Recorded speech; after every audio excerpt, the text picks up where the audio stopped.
ভট্টর শ্রীজীব গোপাল ভট্ট দাস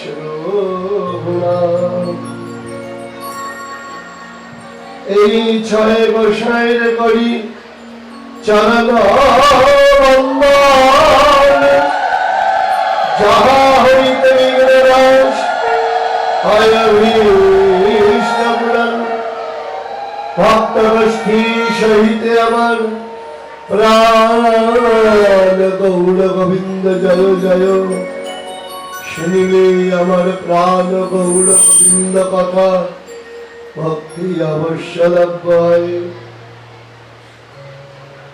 শ্রয়তাং শ্রয়তাং নিত্যং গীয়তাং গীয়তাং মুদা চিন্ততাং চিন্ততাং ভগতাং শ্রীমদ্ভাগবতামৃতম মধুরং মধুরমেতং মঙ্গলং মঙ্গলানাং সকল নিগমবল্লী সদ্ভরম চিৎস্বরূপম সক্রিয়ো বিপরীতম শ্রদ্ধয়া হৃদয় ভৃগুবলনরমাত্রং तारये कृष्ण नाम कृष्णाय वासुदेवाय हरे परमात्मने प्रणत क्लेशनाशाय गोविंदाय नमो नमः।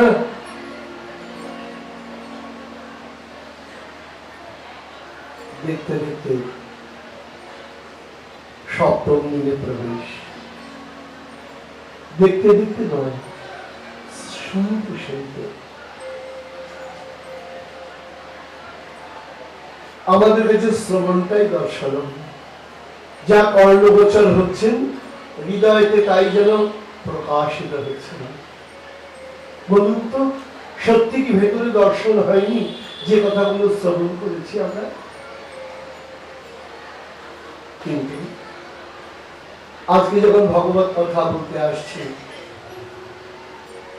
চিত্তটা যেন অন্য দিনের মতো আনন্দ বিপুল হয়ে উঠছে না, কোথায় যেন বিষণ্ণতার একটা সুর।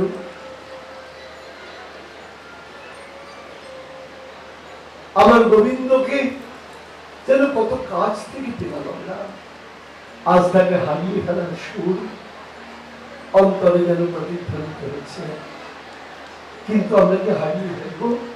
কখনো না। সব হারিয়ে যদি তাকে পাই, তাকে হারানো কোনো বিচক্ষণতার কাজ নয়, বরঞ্চ সব হারাতে পারি, তাকে যেন না হারিয়ে ফেলি।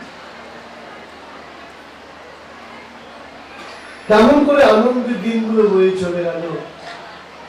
একটা কবিতার লাইন মনে পড়ে যাচ্ছিল, আমারই একটা লেখা, ফুরায়ে গেল আনন্দ মোদের দিন হলো আজি শেষ, ওগো শ্রী মাধব কৃপার সাগর ছিলাম তো মোরা বেশ, প্রতিটি সন্ধ্যায় শুনেছি গো কথা, ছিল না গো কোনো ক্লান্তি, এতদিন মন দূরে ছিল গো বেদনা, মনে ছিল প্রশান্তি। দিন রতন কহে ওগো ভাগবত, আজ জ্বালাও মনের আলো, দূরে থাকে যেন সব বেদনা, ঘুচে যাক সব কালো। আমাদের অন্তরে সমস্ত কালো বেদনা যেন দূরে চলে যায়। ভাগবতের কৃপায়, রাধা মাধবের কৃপায় আমাদের হৃদয় যেন কৃষ্ণ কথা আলোকে আলোকিত হয়ে ওঠে। আমার মনের অনুভূতির কথা একটু জানালাম আপনাদের চরণ সকাশে। ভক্তমন্ডলী, এই চৌমুনি বড় প্রেমের জায়গা, আদরের জায়গা। আমার প্রভুপাদের হাত ধরে এই রাধা মাধব মন্দিরে প্রথম ভগবত কথা হাজাকের আলো জ্বালিয়ে, তখন বিদ্যুতের এমন ব্যবস্থাও ছিল না, শব্দযন্ত্রের এত ব্যবস্থাও ছিল না,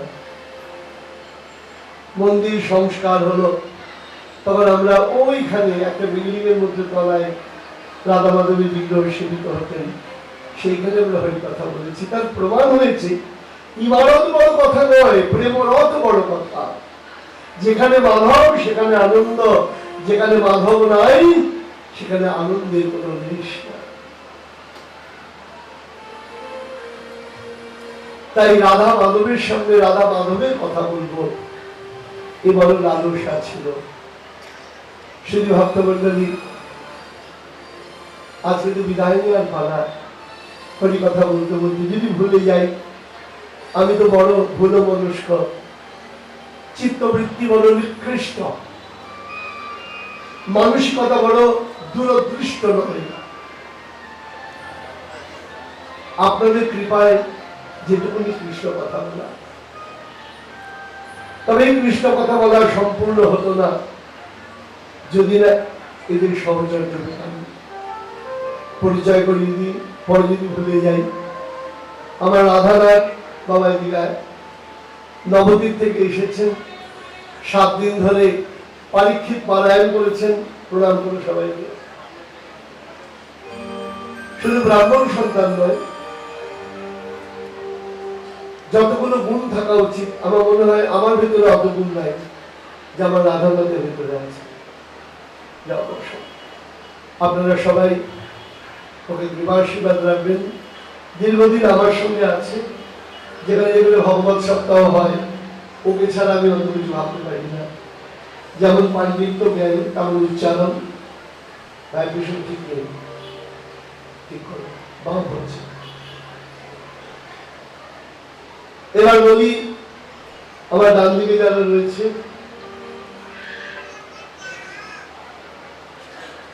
আমার বাপি পা যে আপনাদের অক্টোবর বাজিয়ে আনন্দ দিল, প্রণাম করো সবাইকে। আর আমার ঢোল বাদক প্রীতম দে, তাহলে বাপি প্রীতম। আর আমার একদম ডান দিকে রয়েছে ভিকি, এখন ভিকি আনন্দের সঙ্গে কিবোর্ড বাজাচ্ছে। আমি রাধা মাধবের কাছে জানাই ওর জীবনের কিবোর্ড যেন তাড়াতাড়ি বাজে। আর আমার একদম বাঁ দিকে আছে প্রসেনজিৎ গোস্বামী, দীর্ঘদিন আমার সঙ্গে ছোট্ট বয়স থেকে, বাড়ি থেকে না বলে পালিয়ে চলে এসছে। মা বাবা খুঁজে বেড়াচ্ছে, লেখাপড়া করছে, গুরুদেবের সঙ্গেই ছিল। তাই যা গুরু কৃপায় করে গেল, মোটামুটি বিবাহ হয়ে গেছে, সন্তানাদি হয়ে গিয়েছে, জীবনটা মোটামুটি এক জায়গায় দাঁড় করিয়ে বলকে চালিয়ে দিচ্ছে। আর একদম বাম দিকে আছে, ওনার পরিচয় দেওয়ার কোনো প্রয়োজন আমার নেই। হ্যাঁ, সবচেয়ে দামি শিল্পী আমার, সবচেয়ে দামি শিল্পী। আপনারা মহান পরিচয়টা জানাবেন। হ্যাঁ,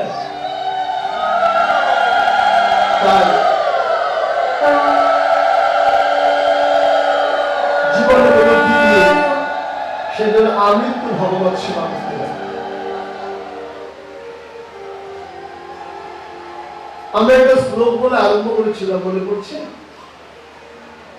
কৃষ্ণায় বাসুদেবায় হরে পরমাত্মনে প্রণত ক্লেশনাশায় গোবিন্দায় নমো নমঃ। আর এদের কথা বলা হয়নি, পরে বলবো যখন আসবে আপনাদের সামনে। আমার বারাসাত থেকে এসছে স্নেহের সুদীপ বাবা, যে অপূর্ব নৃত্য সহযোগে আপনাদের আনন্দ দিচ্ছে। এবং আমি বলেছি আরো 3টে নাম যারা যারা করেছেন আমার সঙ্গে নিয়ে আসার জন্য, পরবর্তীকালে আমি নামগুলো একদম স্ক্রিন করব। এখন আমরা কৃষ্ণায় বাসুদেবায় হরে পরমাত্মনে প্রণত ক্লেশনাশায় গোবিন্দায় নমো নমঃ, এই যে শ্লোকটি, এটা কে বলেছেন? যখন অনাদির আদি গোবিন্দ, গতকাল আমরা কোথায় বিশ্রাম দিয়েছিলাম? জরাসন্ধ বন বলে পড়ে, তুমি তারাহরুর মধ্যে বলেছি, একটু পুনর্চর্বণ করি। জরাসন্ধ কি করতেন? এক একজন মানুষের স্বভাব আছে অন্যের যন্ত্রণা দিতে আনন্দ পায়, বলুন আছে কিনা? আপনারা দেখতে পাবেন একটা মানুষের যন্ত্রণা পাচ্ছে, লোকে মোবাইলে ছবি তুলছে, ভিডিও বানাচ্ছে। কি করে হয়? হয় এই পৃথিবীতেই হয়। আমি মজা করে বলি, লবণ আর চিনি দেখতে একরকম, কিন্তু স্বাদ আলাদা।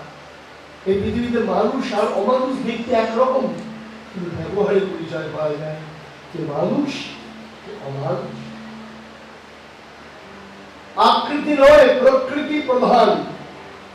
প্রকৃতি যদি সুন্দর না হয়, আকৃতি সুন্দর হয়ে লাভ নেই। পুতলার আকৃতি সুন্দর ছিল, প্রকৃতি কুৎসিত ছিল। ভগবান কি বললেন? ওই আকৃতিকে সরিয়ে জগৎকে তার প্রকৃতিকে দেখিয়ে দিলেন। আমাদের প্রত্যেকের খেয়াল রাখতে হবে, বাহ্যিক আকৃতি গুরুত্বপূর্ণ নয়, তোমার অন্তরের প্রকৃতি হলো গুরুত্বপূর্ণ। সেই প্রকৃতিকে সুন্দর করো। যদি প্রকৃতিকে সুন্দর করতে পারো, এই জগতে তুমি প্রকৃত মানুষ হবে। যদি তোমার প্রকৃতি সুন্দর হয়। জরাসন্ধ কি করতেন? রাজাদের তো পরাজিত করতেন। শক্তিমান চিরকালই দুর্বলকে অত্যাচার করেছে, নিয়ম। বাঘ হরিণকে ভোজন করেছে। সময় ব্যস্ত। কোনদিন জানেন সিংহের কিভাবে মৃত্যু হয়, বাঘের কিভাবে মৃত্যু হয়? শুনুন তাহলে। যখন তাদের সামর্থ্য কমে যায়, এটা শুনে যান। হরিণ তো পালাতে চেষ্টা করে, কিন্তু পালিয়ে বাঁচতে পারে না। আর বাঘ সিংহ পালানোর ক্ষমতাই থাকে না। যখন বয়স হয়ে যায়, যখন তাদের সামর্থ্য কমে যায়, তখন জঙ্গলের হায়না তারা এসে আক্রমণ করে। ওরা দাঁড়িয়ে বসে বসে যন্ত্রণা ভোগ করে, একটা করে অঙ্গ শরীর থেকে টেনে টেনে নিয়ে যায়। পিঁপড়া তারা ঘিরে ফেলে সমগ্র শরীরটাকে ভক্ষণ করে। ভগবান দেখিয়ে দিলেন, ওরে যখন দেখ যে শক্তিমান একজন দুর্বলের উপর অত্যাচার করেছে, সবচেয়ে শক্তি কোন যারা, ওই পিপীলিকা এখন তার ভক্ত হচ্ছে ওই শক্তিমান। তাই শক্তির অহংকার কোনোদিন করো না, সামর্থ্যের অহংকার কোনোদিন করো না। জগৎগুরু শঙ্করাচার্য বলছেন, মা করু ধন জন যৌবন গর্বং হারতি নিবেশা কাল শরণং। মা করু ধন জন যৌবন গর্বং। ওরে মানুষ, এই কয়টা জিনিসের অহংকার করো না। কি? মা কুরু, মা কুরু মানে করো না। ধন, ধন বলতে টাকা পয়সার অহংকার। জন বলতে পরিজনের অহংকার। তুমি মনে করছো তোমার পিছনে অনেক লোক, একদম না। আমরা আসবো সেই কথায়। যতক্ষণ তোমার সামর্থ্য আছে, ততক্ষণ পিছনে লোকের ভিড় আছে। যদি সামর্থ্যহীন হয়ে যাবে, তাকে দেখে তোমার পিছনে কেউ নাই। এই জগতে প্রত্যেকটা মানুষ একা। এই জগতে প্রত্যেকটা মানুষ একা। তাই কি করতে হবে? এমন কিছু কাজ করে যাও। কবির বলছেন, ऐसा कुछ कर चलो जब जब रोए तू हासे। তুমি যখন পৃথিবীতে এসেছিলে, সবাই হাসছিল, আর তোমার জন্মের সময় তুমি একা কি করছিলে? কাঁদছিলে। এমন কিছু কাজ করে যাও, যাওয়ার সময় তুমি হাসতে হাসতে যাবে, আর তোমার জন্য পৃথিবীর লোক কান্না করবে।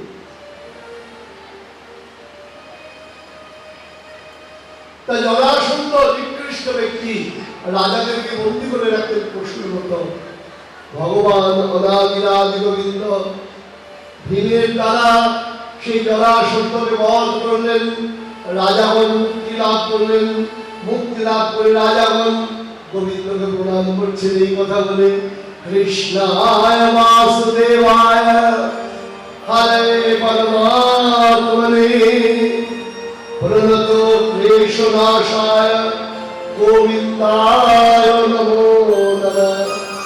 হে গোবিন্দ, হে বাসুদেব, হে পরমাত্মা, তোমাকে প্রণাম করি। আমাদের এতদিনের যন্ত্রণা তুমি দূর করে দিলে। এতগুলো রাজা গোবিন্দের মতো চতুর্থ জগতে কেউ নাই। চালাক কে বাবা? তোমার চালাকি যদি তোকে ধরেই ফেললো, তাহলে তুমি কিসের চালাক?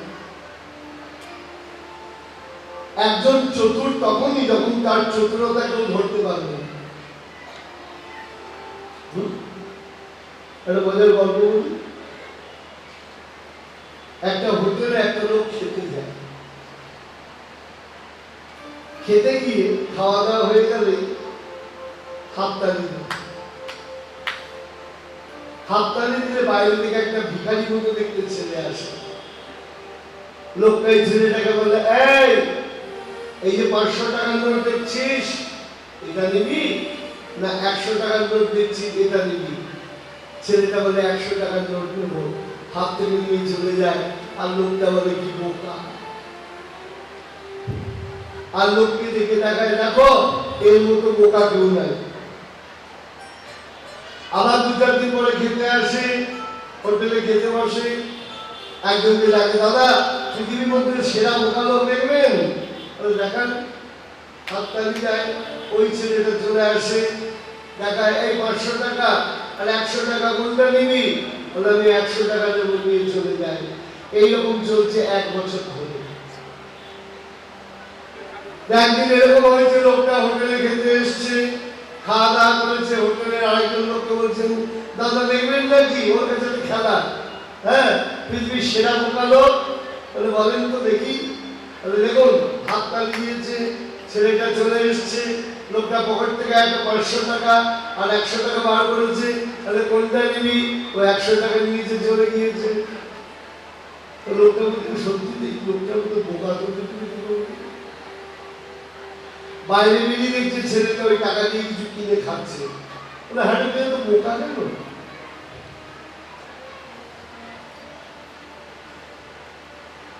তুই এত বোকা কেন? তোকে 500 টাকার নোট দেখালো আর 100 টাকার নোট দেখালো, তুই 100 টাকাটা নিয়ে চলে গেলি, 500 টাকার নোটটা নিবি না? ছেলেটা ওই খেতে খেতে বলছেন, উনি মনে করেন উনি বেশি চালাক, আমি বোকা। দেখুন, আমি ওই 100 টাকা নেই বলেই উনি প্রত্যেকদিন ডাকেন, আর বোকা লোক বলার নাম করে আমাকে ডাকেন। এইভাবে করে আমার 4000 টাকা নেওয়া হয়ে গিয়েছে। আর আমি যদি একদিন 500 টাকা নিয়ে নিই, পরের দিন আর উনি আর ডাকবেন না। উনিও ডাকতে থাকুন, আমি 100 টাকা নিতে থাকি। এবার আপনি বলুন, বোকা কে আর চালাক কে?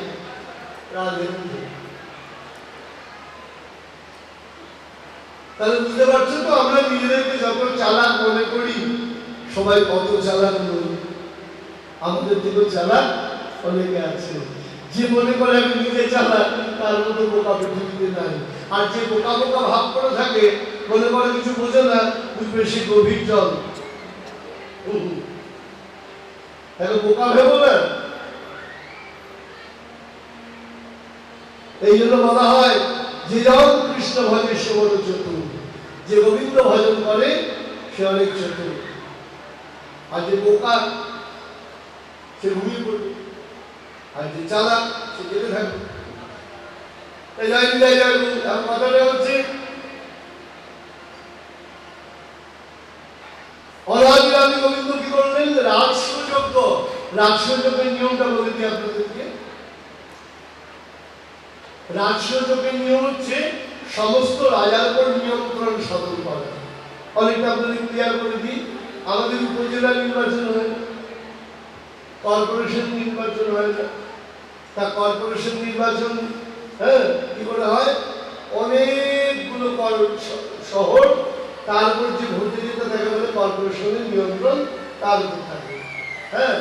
এবার যে পার্লামেন্টে থাকে তার অটোমেটিক সবার উপর নিয়ন্ত্রণ করা সুবিধা হয়। তেমনি যে ওই অতগুলো রাজাকে এক জনসংখ্যাকে মেরে জয় করে ফেললো, তার এতগুলো রাজার সঙ্গে আলাদা যুদ্ধ করতে হলো না। গোবিন্দ কৌশলে এতগুলো রাজার বিরুদ্ধে জয় এক রাজাকে মেরে করে ফেললো। ওই আমরা যেটাকে বলি দাবার খেলায় মন্ত্রী বাদ দেওয়ার অবস্থা। সব রাজা যুধিষ্ঠিরের চরণে মাথা নিচে করলেন। এবার কি হলো? আরম্ভ হলো রাজসযজ্ঞ। রাজসযজ্ঞের নিয়ম কি? এই সবার মধ্যে যিনি শ্রেষ্ঠ তাকে পূজা করতে হয়। রাজা যুধিষ্ঠির গেলেন গঙ্গাপুত্র ভীষ্মের কাছে, হে পিতামহ, আপনি বলুন আমি সবার মধ্যে কাকে পূজা করবো, কে সর্বশ্রেষ্ঠ? যুধিষ্ঠির জানতেন না। ভালো করে জানবে। তাই যুধিষ্ঠির যদি জানবেই তাহলে জিজ্ঞাসা করবেন কেন? শুধু ভক্তমণ্ডলী আমি জানলে হবে না, সবাইকে জানাতে হবে। শুধু আমি জানলেই হবে না, সবাইকে জানাতে হবে। তাই যুধিষ্ঠির কি করলেন? গঙ্গাপুত্র ভীষ্মকে জিজ্ঞাসা করলেন আর একটা কি শিক্ষা। কোনো ভালো কাজ করতে গেলে আমরা গুরুজনের অনুমতি নেই, কোনো ভালো কাজ করতে গেলে অনুমতি নেই, সুন্দর কাজ করতে গেলে অনুমতি নেই। কারণ গুরুজন কি করেন? বৃক্ষের একটা আলাদা দাম আছে, প্রৌঢ়ের একটা আলাদা দাম। এখন তো আমরা বয়স্ক লোককে দাবি দিতে চাই না, বয়স্ক লোককে দাবি দিতে চাই না, আমরা বুড়া হয়ে গেছে একটা কারণ। খেয়াল রাখবেন, বয়স্ক লোকের এমনি কোনো দাম নেই, তার বুদ্ধির কিন্তু দাম আছে। কিরকম বুদ্ধির দাম আছে? একটা মজার গল্প করছি। এক রাজা তার রাজত্বে ঘোষণা করলেন যে বয়স্ক লোককে বাঁচিয়ে রাখা মানে টাকা পয়সা নষ্ট, চাল ডাল নষ্ট, কোনো কাজ করতে পারবে না। তো কি করে যাবে? মানে 60-65 বছর বয়স হলেই যার ফ্যামিলির লোক পাহাড়ে ঘেরা রাজ্য, ওই পাহাড় থেকে নিচে ফেলে দিতে হবে, মরে যাবে। এটাই নিয়ম। নিজের বাবা, নিজের মা, নিজের দাদু যার বয়স 65 হয়, ওই রাজ্যের লোককে তাকে নিয়ে পাহাড় থেকে ফেলে দিতে হয়। একটা ছেলে তার বাবাকে খুব ভালোবাসে, সে ভাবছে বাবার তো আর 63 বছর বয়স, 2 বছর পর 65 হবে, আমার বাবা বলতে নিয়ে ফেলে দেবে। রাজার আদেশ, কিছু করার নেই, আমি বাবাকে ফেলতে পারবো। কি করা যায়? এটা হলো দূরদৃষ্টি। ছেলে কি করলো? যেই জায়গা থেকে ফেলবে পরিকল্পনা করলো, সেই জায়গা থেকে একটু নিচে নামলো দড়ি দিয়ে নিয়ে, সেই জায়গাটা সুন্দর মাটি দিয়ে কেটে একটা পাটাতন মতো তৈরি করলো। ওপর থেকে দেখা যাবে না, নিচে পাটাতন তৈরি হয়ে গেল। এবং সেখানে বাঁশ দিয়ে একটা ঘর তৈরি করলো। সেই ঘর তৈরি করে ঘরের ভিতরে জল, খাদ্য সমস্ত রাখার ব্যবস্থা করলো। বাবাকে বললো, বাবা কাল 65 বছর পূর্ণ, রাজার লোক আসবে, আমি তোমাকে পাহাড়ের উপর করে নিয়ে ধাক্কা দিয়ে ফেলে দেবো, তুমি খেয়াল রাখবা যেখানে পড়বা একটু নিচে তুমি ব্যালেন্সটা ঠিক রেখো। ওইখানে একটা ঘর করা আছে, ওখানে সব খাবার দাবার আমি রেখে এসেছি, ওই খাবারে তো চলবে না। আমি প্রত্যেক 1 সপ্তাহ পর শুক্রবার যেদিন পড়বে আমাদের ছুটির দিন, সেই দিন আমি চলে যাবো তোমার কাছে, ও রাতে 1 সপ্তাহের খাবার দাবার দিয়ে আসবো, কি আবার চলে আসবো, কেউ বুঝতে না পারে, আবার পরের সপ্তাহে যাবো। বাবা তোমার কষ্ট হবে না। বাবা ছেলেকে জড়িয়ে ধরেছে, বাবা তুই আমাকে বাঁচানোর জন্য এত চেষ্টা করছিস। 65 বছর বয়স হয়ে গেল, রাজার লোকেরা এলো, ওই ছেলেকে মাথায় করে বাবাকে নিয়ে গেল, নিয়ে পাহাড় থেকে আস্তে করে ধাক্কা দিল, বাবা লাফ দিয়ে পাটাতনের মধ্যে পড়লো। সবাই বলে বললো পাহাড় থেকে পড়ে মরে গেছে। তো বাবা কি করেছেন? ওইখানে গিয়ে খাবার দাবার খেয়ে 1 সপ্তাহ রয়েছেন। আরেক সপ্তাহ পর ছেলে গিয়েছেন, ছেলেকে বাবা জিজ্ঞাসা করছেন, বাবা সমাচার বল, খবরাখবর কি? ছেলে বলছেন, বাবা সবই ঠিক আছে, রাজা একটা ঘোষণা দিয়েছে। কি ঘোষণা দিয়েছে? ছাই দিয়ে যে দড়ি তৈরি করতে পারবে তাকে রাজা 1 লক্ষ স্বর্ণ মুদ্রা দেবে। তা ছাই দিয়ে আমার দড়ি তৈরি কি করে হবে? সবাই অবাক, কেউ পারছে না। বাবা বলছেন, শোন, আমি তোকে বলে দিচ্ছি ছাই দিয়ে দড়ি তৈরি করবি কিভাবে। বাবা তুই জানো? হ্যাঁ শোন, বিদ্যা দিয়ে সব হয় না, এই বুড়ো মানুষের বুদ্ধি দিয়ে অনেক হয়। কি করে করবো বাবা? শুনে রাখ, মোটা নারকেলের দড়ি। বাবা আমাকে মোটা নারকেলের দড়ি পাওয়া যায় না। কি হলো? ইমন বাবা আজকে শেষের দিন গন্ডগোল হলে মনে গন্ডগোল হয়ে যাবে।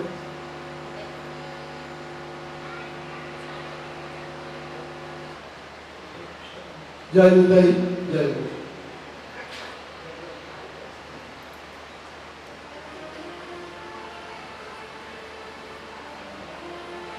জয় জয় জয়। ইমনরাও খুব ভালো কথা প্রদান করছে, ভালো লেগেছে। হ্যাঁ, ছেলেটির নামও সুন্দর, ইমন। আর মনটা এই থাকতে হবে, মনটা এদিকে ওদিকে তো হবে। ই মন, এই দিক ই।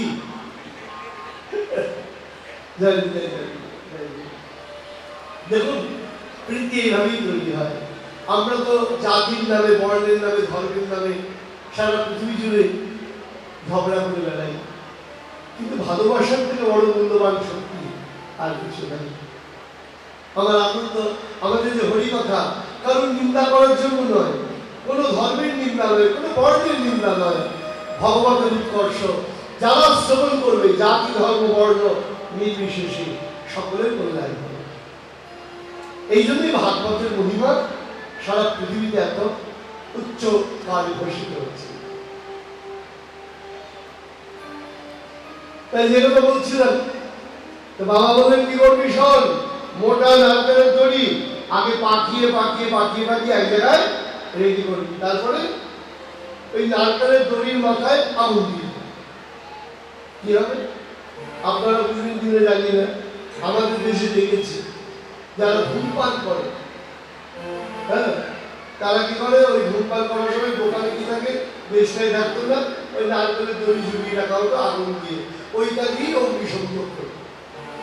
আর আমাদের দেশে ব্যবস্থা করে জানি, হ্যাঁ, এবার পুরে পুরে ছাই হচ্ছে, নারকেলের দড়িটা পুরে পুরে যখন ছাই হয়ে গেল, ছায়ের দড়ি হয়ে গেল, ছেলে ওই দড়ি দিয়ে রাজার কাছে চলে গেল, মহারাজ ছায়ের দড়ি ওই দেখি, হ্যাঁ দড়ি কিন্তু ছাই। রাজা যেই ধরতে গেছেন দড়ি ভেঙে গেছে, আরে এমন সুন্দর বুদ্ধি তোর করতে গেল, মহারাজ এই তো আপনার আশীর্বাদ। 50,000 স্বর্ণমুদ্রা নিয়ে চলে গেল। 2 সপ্তাহ পর আবার গেছে ছেলে, বাবা সমাচার কি? তো রাজা আর কি বললো, মহারাজের মাথায় কি হয়েছে জানি না বাবা, হঠাৎ করে বলছে এমন ঢোল বাজাতে হবে যে ঢোল কেউ বাজাবে না, ঢোল এমনি বাজাবে। বলো তো বাবা সম্ভব? এই যে ঢোল ও বাজাচ্ছে তাই তো বাজছে, বলে না কেউ হাত দেবে না, ঢোল আপনার কি বাজবে, বলে এটা কি করে সম্ভব? বলো তো বাবা। বাবা বলছেন সব এই বুড়ো মাথায় বুদ্ধি আছে, তোকে বলে দিচ্ছি, হাত দিবি না, ঢোল আপনি বাজবে। বাবা তাই? এবার বলে যে 1 লক্ষ স্বর্ণমুদ্রা দেবে, বলে দাও তো তুমি। হ্যাঁ, ছেলে বলে বলে বলছেন বাবাকে বাঁচিয়ে ভালো লাভ হচ্ছে। শোন, একটা ঢোল বাজাবি, একদিক সুন্দর করে কভার করবি যেমন করে বানায়, তারপর আরেকদিক বন্ধ করার আগে একটা মৌমাছির চাকের একটা টুকরো ভেঙে ওটাকে ঢুকিয়ে মুখটা আটকে দিবি। মৌমাছিগুলো ভেতরে থাকবে, যেই রোলটা এরকম করবে ওরা এদিক করবে, ডুমডাং ডুমডাং ডুমডাং বাজতে এরকম করবে। বাহ, ভালো বুদ্ধি। ছেলে কি করলো, একটা মৌচাকের ভেঙে ছোট্ট টুকরো, 7-8টা মৌমাছি আছে, মৌচাকের মধ্যে মধু আছে, ওই খেয়ে চলে যাবে, ঢুকিয়ে দিয়ে পট করে বেঁধে নিল। একটা কাপড় খেতে হয়েছে, তা 1 লাখ টাকার জন্য, স্বর্ণমুদ্রার জন্য একটা কাপড় খাওয়া যাবে। লোকে কত কামড় খায়, হ্যাঁ? তার সুন্দর ঢোল বাজানো হলো, মহারাজ এই যে ঢোল এনেছি, হাত দেবো না, আপনি আপনি বাজবে, বলে বাজাও তো। ঢোলটা একটু লাগিয়ে রেখে দিয়েছে, মৌমাছিগুলো এদিক ওদিক হচ্ছে, ডুমডাং ডুমডাং ডুমডাং ঢোল বাজছে। রাজা বলছেন বাপরে বাপ, এই বুদ্ধি বলতে গেলি, হ্যাঁ, 1 লাখ স্বর্ণমুদ্রা দিয়ে দিয়েছে। তখন ছেলেটি বলছে মহারাজ একটা সত্যি কথা বলবো, আপনি বলুন এই জন্য আমার প্রাণদণ্ড দেবেন না। মহারাজের কথা দিলাম, তুই যে কাজই করিস না কেন তোর জন্য প্রাণদণ্ড না। কি ঘটনা? মহারাজ এই ঘটনা, আমার বাবা বয়স হয়েছিল, সমস্ত ঘটনা বলল। রাজা দেখলেন তার বয়স্ক লোকের গায়ের ক্ষমতা থাকে না বটে, বুদ্ধির ক্ষমতা থাকে, আমি তো বোকামি করেছি, বুদ্ধিটাকে নষ্ট করে দিয়েছি, এখন বুদ্ধিটাকে সঞ্চয় করতে হবে। নিয়ম হয়ে গেল, আর কাউকে পাহাড় থেকে ফেলা হবে না। তাহলে কি বুঝলাম? বুদ্ধির যশা বলঙ্কর্ষ, যার বুদ্ধি আছে তবে হ্যাঁ বাবা বুদ্ধি থাকলেই হবে না। আমরা বিভিন্ন লোককে বকাবকি করি, ছেলে মেয়েদের বয়স হলেই বুদ্ধি শুদ্ধি হয় না, বলেন কি বলেন? বয়স হইল বুদ্ধি শুদ্ধি হয় না। কথাটা খেয়াল করুন, বুদ্ধি শুদ্ধি হয় নাই। বুদ্ধি থাকলেই হবে না, বুদ্ধিটা শুদ্ধ হতে হবে, সুন্দর হতে হবে। শকুনির বুদ্ধি কম ছিল না, শকুনির বুদ্ধি কম ছিল না। বুদ্ধিটা কি ছিল? অশুদ্ধ ছিল। সুতরাং বুদ্ধি তোমার থাকলেই হবে না, বুদ্ধিটা কি করতে হবে? শুদ্ধ হতে হবে। জল পেলেই খাওয়া যাবে না, জলটা ফিল্টার করে নিতে হবে। ময়লা জল খেলে বাবা পেটে গিয়ে রোগ হবে। বুদ্ধির মধ্যে যদি নোংরা ভাইরাস থাকে, ওই বুদ্ধি সমাজের ক্ষতির কারণ। আর বুদ্ধি যদি মুক্ত হয়, শুদ্ধ হয়, জগতের কল্যাণের কারণ।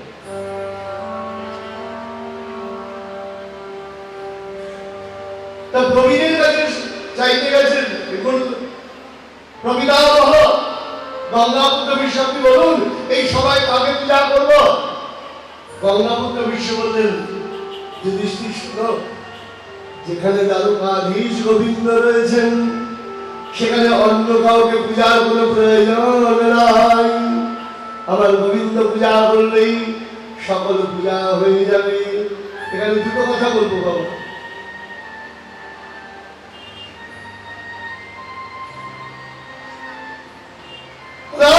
গোবিন্দ, তার ঊর্ধ্বে আর কিছু নাই। শাস্ত্র কি বলছেন? নাস্তি গঙ্গা সমতীর্থ নচ কৃষ্ণ পরাস্মৃতি।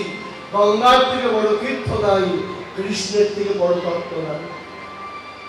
হে ভক্তমণ্ডলী, আমি আজকে বিদায় নিয়ে চলে যাব, কিন্তু আজ আপনাদের শুধু একটা কথা বলে দিই। আমরা যেন সনাতন ধর্মের লোকেরা এই ভাবনায় থাকি। আপনি শিব পূজা করতে পারেন, কালী পূজা করতে পারেন, দুর্গা পূজা করতে পারেন, শীতলা পূজা করতে পারেন, জগদ্ধাত্রী পূজা করতে পারেন, যার ইচ্ছা পূজা করুন, কোনো আপত্তি নাই।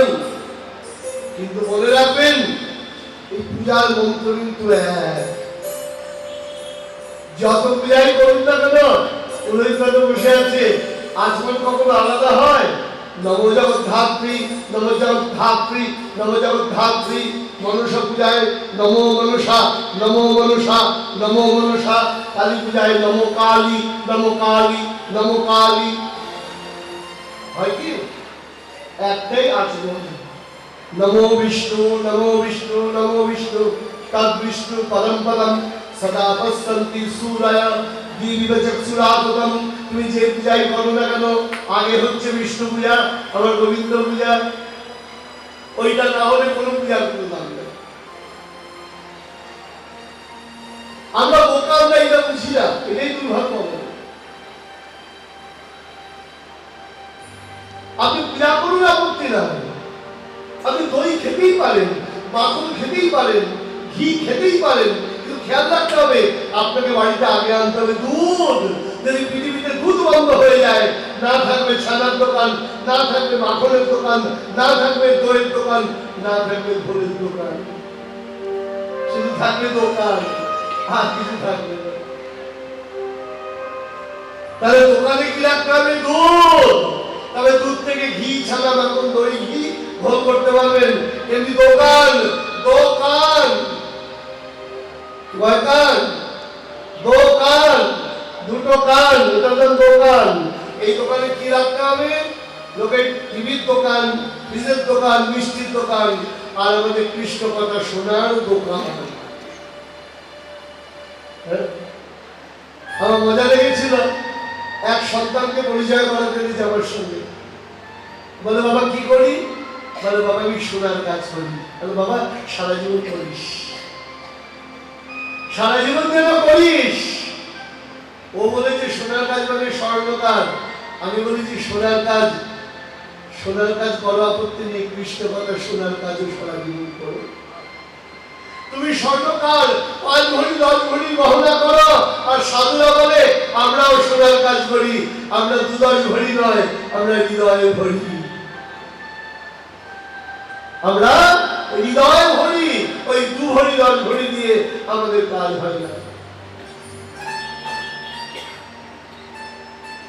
সেখানে দুটো সিদ্ধান্ত, যারা গোবিন্দ ভজন করেন তারা বলবেন দেখেছ আমরা যা বলি তাই ঠিক, কৃষ্ণ পূজা করলে কালী পূজা করার দরকার নেই, অবভিয়াসলি। কিন্তু এটাও মনে রাখবেন, কেউ যদি দই খায় সে কি দুধ খাচ্ছে না? কেউ যদি ঘি খায় সে কি দুধ খাচ্ছে না? আপনি দুধ খেয়ে যদি ঘিয়ের অপমান করেন তাহলে ওটা কার অপমান হচ্ছে বাবা? দুধেরই অপমান হচ্ছে। আপনি যদি গোবিন্দের সম্মান করতে গিয়ে কোন দেব দেবীর নিন্দা করেন তাহলে কার অসম্মান হচ্ছে? গোবিন্দেরই অসম্মান হচ্ছে। কারণ কোন দেব দেবীর আলাদা অস্তিত্ব নাই, তারা গোবিন্দেরই অঙ্গের ভেতরে। বিশ্বরূপ দর্শনে অর্জুন বলছেন স্বামী দেবা স্তব দেহ দেহে, তোমার দেহের মধ্যে বিশ্ব চরাচর দেখতে পাচ্ছি। তাই কেউ যদি চট্টগ্রামের নিন্দা করে সে বাংলাদেশের নিন্দা করছে, কেউ যদি চৌমনি নিন্দা করে সে চৌমনি নয় বাংলাদেশের নিন্দা করছে। আবার এটাও ঠিক, কেউ যদি বাংলাদেশের প্রশংসা করে তাহলে আলাদা করে চট্টগ্রাম, চৌমনি, ঢাকার প্রশংসা করতে হয় না, সবার প্রশংসা আপনি হোক। ঠিক তেমনি যদি গোবিন্দ পূজা করা যায় তার কোনো পূজা করার প্রয়োজন হয় না। তার কারণ বেদব্যাস লিখেছেন আকাশং পতিতং তোয়ং যথা গচ্ছন্তি সাগরম সর্বদেব নমস্কার কেশবং প্রতি গচ্ছতি। আকাশের থেকে পড়া জল যেমন নদী হয়ে সাগরে যায়, তুমি যেই দেবতাকেই প্রণাম করো না কেন সমস্ত প্রণাম গোবিন্দ চরণে যায়।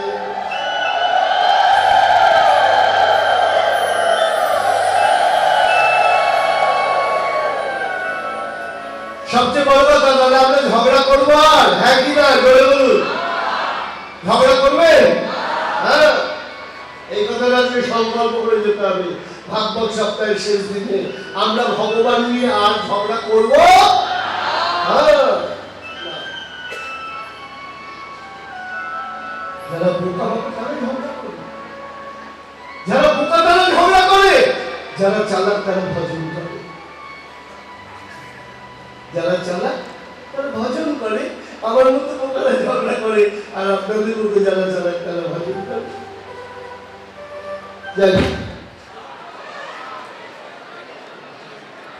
কথার আনন্দ। আর মাঝে মাঝে বিঘ্ন হচ্ছে যে কি আমাদের শিক্ষা দেয়া, যতই বিঘ্ন হোক এগোতে তোমাকে হবে। বিঘ্ন হয়ে গিয়ে থেমে গেলে পরে কিন্তু চলবে। তখন মহারাজ যুধিষ্ঠির আমার অনাদি আদি গোবিন্দকে পূজা করতে লাগলেন। যেই মাত্র গোবিন্দকে পূজা করছেন শিশুপাল ক্রুদ্ধ হয়ে গেলেন। তার তো অন্তরে অন্তরে একটা রাগ ছিল। হ্যাঁ, বিয়ে করতে গিয়ে বুঝতে পারছেন কি অবস্থা হয়েছে। হ্যাঁ, ক্রুদ্ধ এই শিশুপাল গোবিন্দকে গাল বন্ধ করতে লাগলেন। গাল করো, তা না হলে এমন একজন অর্বাচীনকে পূজা করার জন্য বলা হয় যিনি জলাশয়ের ভয়ে ঋষির ভজনের তুল্য বেশ ছেড়ে সমুদ্রের মধ্যে রাজধানী তৈরি করো। আস্তে জয় জয় জয় গুরু।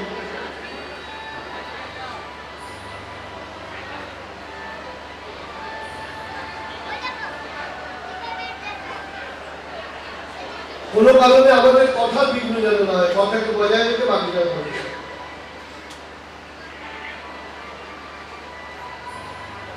শিশুপাল যখন অনবরত নিন্দা করতে লাগলেন, একটা ফলো করুন, আপনার সামনে যদি একটা আপনার বাজে কথা বলে আপনি সহ্য করেন? আর গোবিন্দের সামনে দাঁড়িয়ে দাঁড়িয়ে শিশুপাল ৯৯ বার গোবিন্দকে অমর্যাদা করলেন। শতবার মানে কি? তুমি তোমার অপরাধের ভাড়া পূর্ণ করে ফেলেছ। কোন জিনিস অতিরিক্ত হয়ে গেলে যদি আপনার ১০০ গ্রামের পাত্রে যদি ২০০ গ্রাম ঢালেন, ওর মধ্যে আটবে কি ২০০ গ্রাম, বাকিটা বেয়ে পড়ে যাবে। তা কি হলো? যখন অপরাধের ভাড়া কমপ্লিট হয়ে গেল, অনাদি আদি প্রাণ অর্জুন তার গান্ডীব ধনু দিলেন, ভীম কৌমুদীর গদা নিলেন, আজকে এই শিশুপালকে বিনাশ করবো। গোবিন্দ সকলকে রোধ করলেন, তোমরা করো না, যা করার আমি করবো। সুদর্শন চক্র প্রভু আমার আহ্বান করিল, সুদর্শন চক্র শিশুপালের গণ্ড দ্বিখণ্ডিত হল। সবাই অবাক হয়ে গেল। শিশুপালের আত্মা সেখান থেকে বেরিয়ে গোবিন্দ চরণে লীন হয়ে গেল। আর এদিকে কি হলো? সবাই যখন গোবিন্দকে ভগবান বলে চিন্তা করছেন, সুদর্শন চক্র শিশুপালের গণ্ড দ্বিখণ্ডিত করল। ভগবান দেখলেন চিত্রটা ঘোরাতে হবে। হঠাৎ দ্রৌপদী আবিষ্কার করলেন প্রভুর অঙ্গুলির মধ্যে শরীরের চিহ্ন। ছুটে এলেন, হে গোবিন্দ, হে মাধব, তোমার অঙ্গুলিতে কি হলো? অঙ্গুলি নিয়ে দেখছেন সেখানে ক্ষতস্থান। ভগবানের অঙ্গে ক্ষত হতে পারে না। ভক্তের অঙ্গে, ভক্তের অন্তরের ভক্তির বিচার করছেন। দ্রৌপদী কি করলেন? তার বহুমূল্যবান বস্ত্র তৎক্ষণাৎ ছিন্ন করে আমার গোবিন্দের অঙ্গুলি দেশে জড়িয়ে দিলেন। গোবিন্দ বলেন, হে দ্রৌপদী, তুমি শুধু বস্ত্র জ্বালাওনি, আমার অঙ্গুলি দেশে তুমি কি করেছ? তুমি তোমার প্রেম জড়িয়ে দিলে। এই অঙ্গুলিতে যতদিন এই বস্ত্র থাকবে, তোমার অঙ্গের বস্ত্র ততদিন বজায় থাকবে। ভগবান কি শেখাবেন? ভগবত চরণে আমরা যেটা অর্পণ করি, বাবা গো, মা গো, ছেলের জন্য যে খরচা করছো তার রিটার্ন নাও পেতে পারো। তোমার মেয়ের জন্য যা খরচা করছো রিটার্ন নাও পেতে পারো। ভগবানের জন্য যেটা তুমি মনে করছো ব্যয়, ওটা প্রকৃতপক্ষে অব্যয়। আমরা মনে করি বোধ হয় ব্যয়, আমরা মনে করি ব্যয়। আপনারা যখন ব্যাংকে টাকা রাখেন ডবল হয়ে আসবে। আমাদের দেশে পোস্ট অফিসে টাকা রাখেন, 10 বছর পরে ওটা কি হয়? যে টাকা রাখা হবে 10 বছর পর সেটা ডাবল হয়ে যাবে। অর্থাৎ টাকাটা দিলাম পোস্ট অফিসকে, ব্যয় করলাম না, অব্যয়, ওটা ডবল হয়ে আসবে। তেমনি গোবিন্দ চরণে যদি অর্পণ করো, সেটা তোমার এই দ্বিগুণ হয়ে ফেরত আসবে। তুমি ভেবো না ভগবান তোমার বস্তু নেওয়ার জন্য বসে রয়েছে।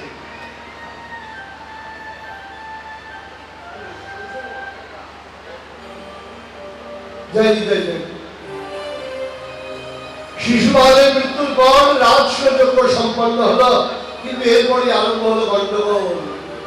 ভক্তমণ্ডলী পাণ্ডবদের ওই অপূর্ব বৈভব সহ্য করতে পারলেন না। ধৃতরাষ্ট্রনন্দন দুর্যোধন, যার চিত্ত যেমন সেই জগৎকে তেমন রাখে। পৃথিবীতে কিছু কিছু মানুষ আছেন অন্যের সুখ সহ্য করতে পারে। আমি খারাপ আছি না বলে কথা, তুমি ভালো থাকতে পারবে না, তুমি ভালো থাকলে আমার কষ্ট। হ্যাঁ, এর নাম কি? এর নাম হলো মাৎসর্য দোষ। আমরা বলি না মাৎসর্য। মাৎসর্য কাকে বলে? অন্যের সুখে যার অন্তরে দুঃখ হয় তাকে বলা হয় মাৎসর্য দোষ। ভয়ানক ব্যাধি, এর ওষুধ আজ অব্দি পৃথিবীতে আবিষ্কার হয়নি। এর ওষুধ আজ অব্দি আবিষ্কার হয়নি। নিজের ক্ষতি হয় হোক, অন্যের যেন লাভ না হয়।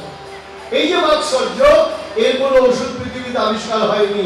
নিজের সব শেষ হয়ে যায়, তবু মানুষ বোঝে না নিজের কত বড় ক্ষতি করছে, অন্যের ক্ষতি করতে গিয়ে। কিছু করার নেই।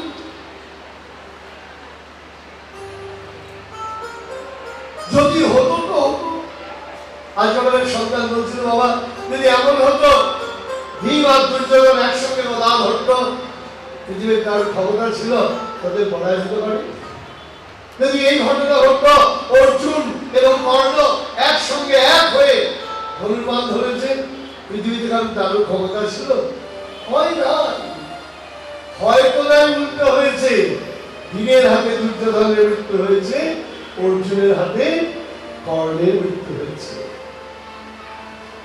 তা যেটা হয় নাই সেটা হলে কি হতো ও ভেবে কোনো লাভ নাই। পৃথিবীতে অনেক কিছুই হওয়ার নয়, কিন্তু হয়ে যায়। মনে আজ সহজে, ভালো মন্দ যাহাই আসুক সত্যের রং সহজে।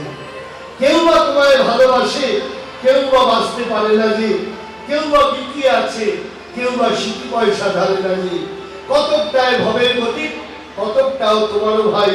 তুমি হওনি সবার বাপে, তোমার বাপে হয়নি সবাই। তাই মনে রে আজ কহ যে, ভালো মন্দ যাহাই আসো, সত্যরে নব সহজে।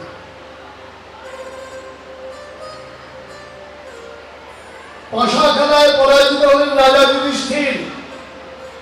12 বছর বনবাস, 1 বছর অজ্ঞাতবাস।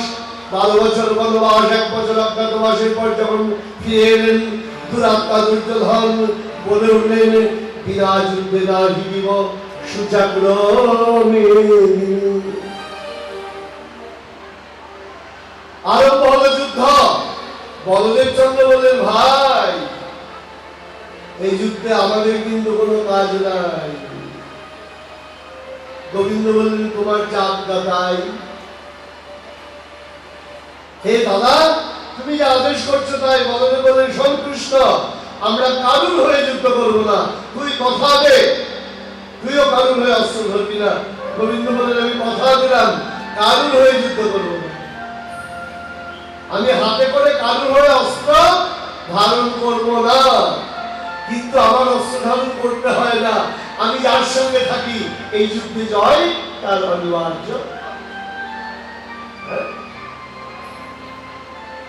বাবুর একটা দারুণ হিন্দি কথা মনে পড়ে যায়। হ্যাঁ, ওর মুখ থেকেই শুনেছিলাম। দুর্যোধন গিয়েছেন গোবিন্দকে দলে আনতে, অর্জুন গেছেন। তো গোবিন্দ বলছেন, আমি যুদ্ধ করবো না, দাদা না করে দিয়েছে। সুদর্শন চক্র আমি বাক্সের মধ্যে তালা মেরে দিয়েছি, আমাকে নিতে পারো নিরস্ত্র, আর যদি আমাকে না নাও বিকল্প আমি এক অকৈদি নারায়ণী সেনা দেব। দুর্যোধনের তো বুদ্ধি সেরকমই, মনে মনে ভাববো অস্ত্র যদি না থাকে, চক্র যদি না থাকে, তা নারায়ণকে নিয়ে কি হবে? তার থেকে নারায়ণী সেনা নিয়ে যুদ্ধ করতে পারবে। অর্জুন যদি বলে গেলে দুর্যোধন লাভ কি, আগে বললো আবার তোমাকে চাই না, আমার তোমার সেনা চাই। গোবিন্দ বলছেন, এটাই তো তোমার মুখ থেকে শুনতে চেয়েছি। জগৎ দেখো, কেউ বলতে পারবে না আমি পক্ষপাতগ্রস্ত। যে আমায় চায় সে পায়, যে চায় না সে পায় না। দুর্যোধন এক অকৈদি নারায়ণী সেনা নিলেন। সেনা নিয়ে দুর্যোধন আনন্দ করতে করতে যাচ্ছেন। আর অর্জুনকে বলছেন, অর্জুন শোন, जीत निश्चित है मेरी, इसलिए तो उदास। उदास মানে অর্জুন চুপ করে বসে রয়েছেন। দুর্যোধন বলছেন, মনে ভাবছে ও উদাস। উদাস মানে ভয় পেয়ে গেছে। হ্যাঁ, जीत निश्चित है मेरी, इसलिए तो उदास। माखन ले गया दुर्योधन। আরে মাখন তো আমি নিয়ে নিলাম, ছাঁচ এখন ভোলটা তোর কাছে পড়ে আছে। ছাঁচ হ্যাঁ তেরে পাস। ভোলকে কি বলে আমাদের দেশে? হিন্দিতে ছাঁচ বলে, আমাদের দেশে কি বলে? ভোল। মাখন তুলে দিলে ভোল থাকে। দুর্যোধনের সৌন্দর্য ধান, जीत निश्चित है मेरी, কৃষ্ণ দাস নহে উদাস। গোবিন্দের দাস কখনো উদাস হয় না। जीत निश्चित है मेरी, कृष्ण दास नहीं उदास। अरे माखन तू ले गया, जा माखन चोर मेरे पास। তুই মাখন যতই নিয়ে যা, মাখন চোর আমার কাছে আছে, যখনই দরকার খাওয়া মেরে নিয়ে চলে আসবে। বেটা তুই মাখনের হাড়ি নিয়ে বসবি আর খাবো আমি। হ্যাঁ, মাখন তু লে গয়া, মাখন চোর মেরে পাস। তো মাখনের হাড়ি থাকবে তোর কাছে আর মাখন খাবো আমি। তাই শুধু ভক্তমন্ডলী, গোবিন্দ দেখলেন বলদেবকে যুদ্ধের মাঝে রাখতে বন্ধ করে। বলে, দাদা তুমি এইসব ঝঞ্ঝাট ঝামেলা দেখো না, তুমি ঘুরতে বেরিয়ে যাও। রিজার্ভেশন করে দিচ্ছি, টিকিট কেটে দিচ্ছি। হ্যাঁ, তুমি যত ভারতবর্ষের পৃথিবীর তীর্থ আছে ঘুরে আসো, আর তুমি গেলে তীর্থগুলো দাম বেড়ে যাবে। বলদেব বলছেন, তুই যা বলবি, তুই যখন আমার কথা শুনবি আমিও তোর কথা শুনলাম। গোবিন্দ সোজা বলদেবকে কি করলেন? থার্ড আম্পায়ার করে দিলেন। তুমি যখন যুদ্ধ শেষ হয়ে যাবে তখন আসবে, তার আগে দিকে তোমার কাজ নেই। বলদেব চন্দ্র কি করলেন? কাঁধে লাঙল নিয়ে সোজা বেরিয়ে গেলেন কোথায়? তীর্থ দর্শন করতে। কোথায় গেলেন? নৈমিষারণ্য। আমরা প্রথম দিন কি বলেছিলাম? ভগবান বৃক্ষরূপে কোথায়? বলে প্রথম দিন তো আসেনি, জানতো কেমন করে? যারা এসছে তারা বলতে পারবে কোথায়? নৈমিষারণ্যে। তাহলে ভগবান বৃক্ষরূপে রয়েছেন নৈমিষারণ্যে। প্রথমে গিয়েছেন সেখানে। সেখানে কি হয়েছেন?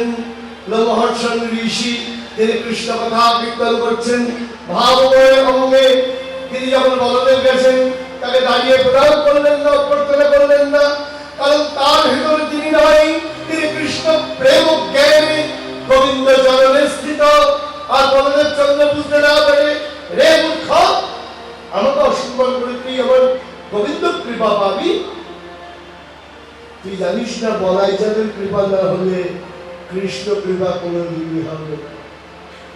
এই নিয়ে আমরা বলদেব চন্দ্র পূজা করি নাকি?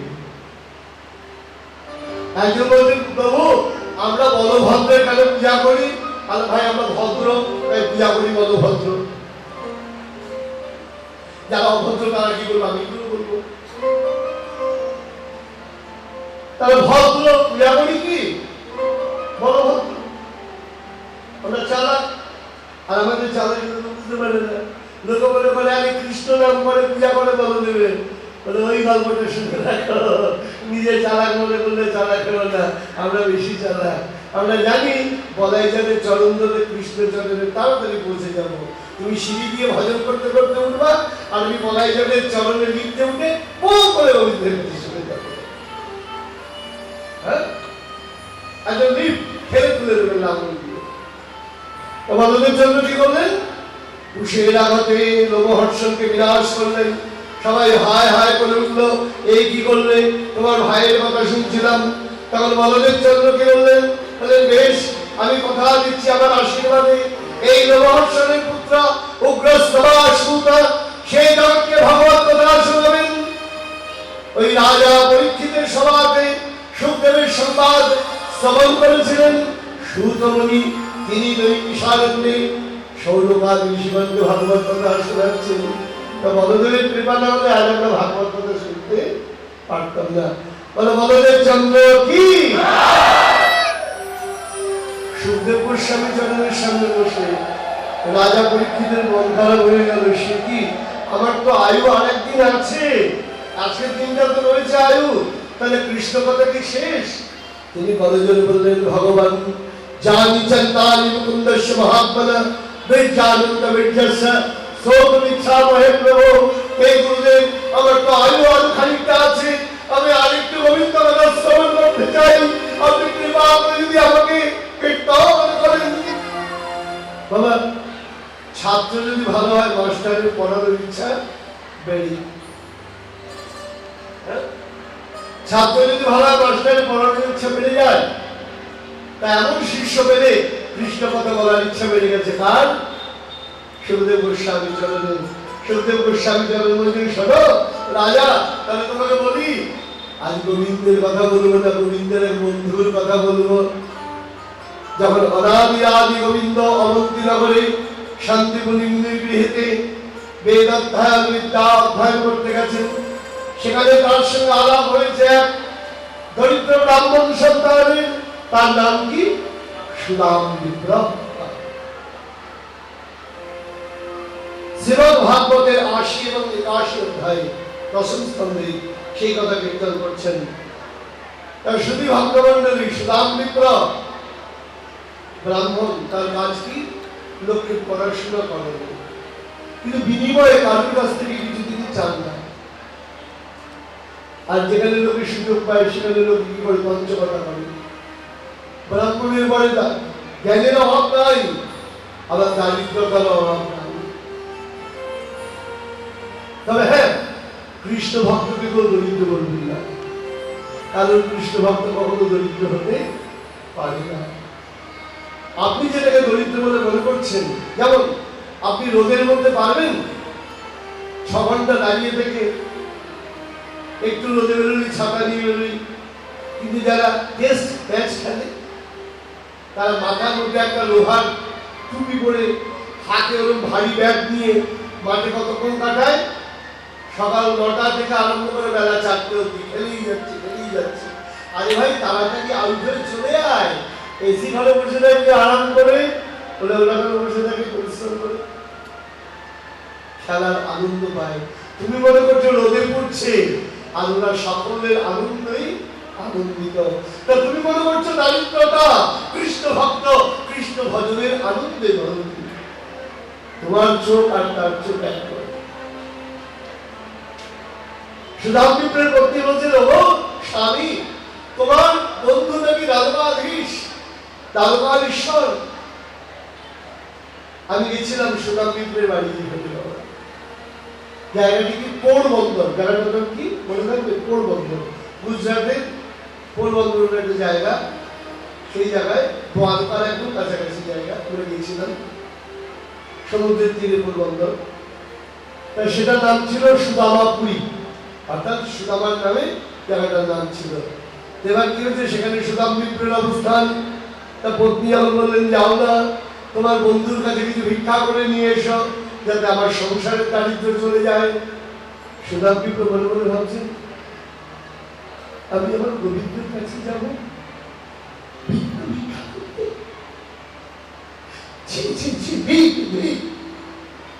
আমাকে ভিক, কৃষ্ণ চরণে আমি যাব, এই আনন্দের কথা, কিন্তু যাব ভিক্ষা করতে? না না না, আমি যাব কৃষ্ণ চরণ সন্দর্শনে। কৃষ্ণ চরণ ছাড়া অন্য কোন লালসা যেন এই জীবনে না হয়। পত্নীকে বলছেন, বেশ, আমি যাব গোবিন্দের কাছে, কিন্তু হ্যাঁ গো, আমি আমার বন্ধুর কাছে যাব, খালি হাতে যাব, কিছু নিয়ে যাব না। স্বামী, আমাদের যে কিছু নাই, কি দেব তাকে? সত্যি মা, আমাদের কিছু নাই তাকে দেওয়ার জন্য। তিনি চানও না আমাদের কাছে কিছু। তিনি কি চান জানো? তোমার ভাব। এই জন্য ভগবান কি বলা হয় বাবা? ভাবগ্রাহী জনার্দন। তুমি যে ভোগ দাও সেটা নয়, কি ভোগ দাও, কি ভাবে দাও, ওটাই তার গ্রহণ।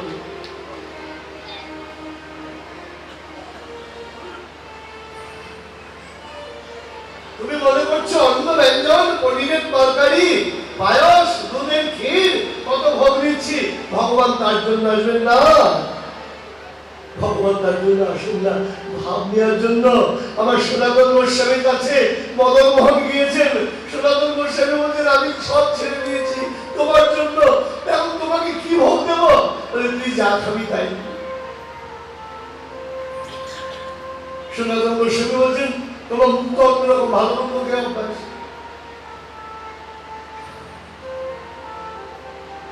বুঝুন ভাবক নাই। সনাতন প্রভুকে বলছেন, তুই যা খাবি তাই দিবি। সনাতন প্রভু কি করছেন? ভিক্ষা করেন। একটা রুটি,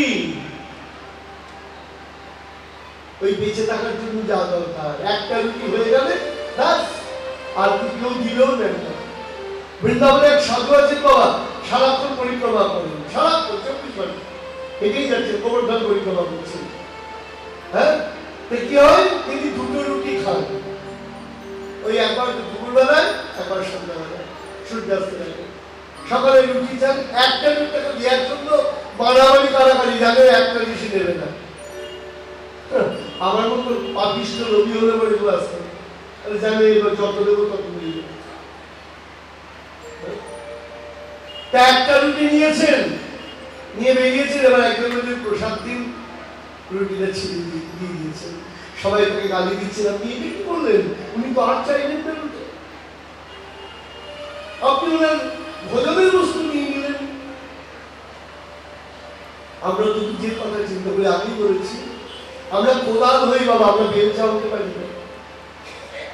কখনো ভেবেছেন আমি তো পেলাম, আরেকজন পেল কিনা তা চিন্তা না করে আমরা ধাক্কা দিয়ে কিভাবে নিজে আগে করবো তার চিন্তা করি। ওই ধাক্কা দিয়ে ভক্তি হয় না। আগে দেখো তোমার পাওয়ার আগে আটজন পেল কিনা।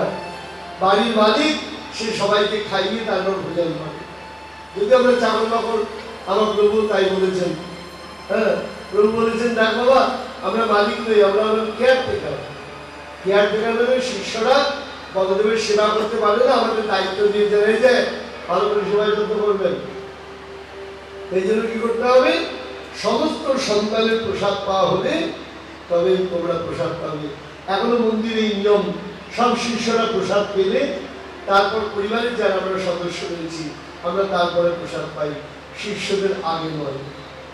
শিক্ষার্থী আগে আমি পেলাম কিনা এই চিন্তা নয়, আগে আরেকজন পেল কিনা তার চিন্তা করো। কিন্তু কাকস্য পরিবেদন আমরা বলতে হবে না, অভ্যাস হয়ে গিয়েছে যে সবাই একসঙ্গে যেতে যাই।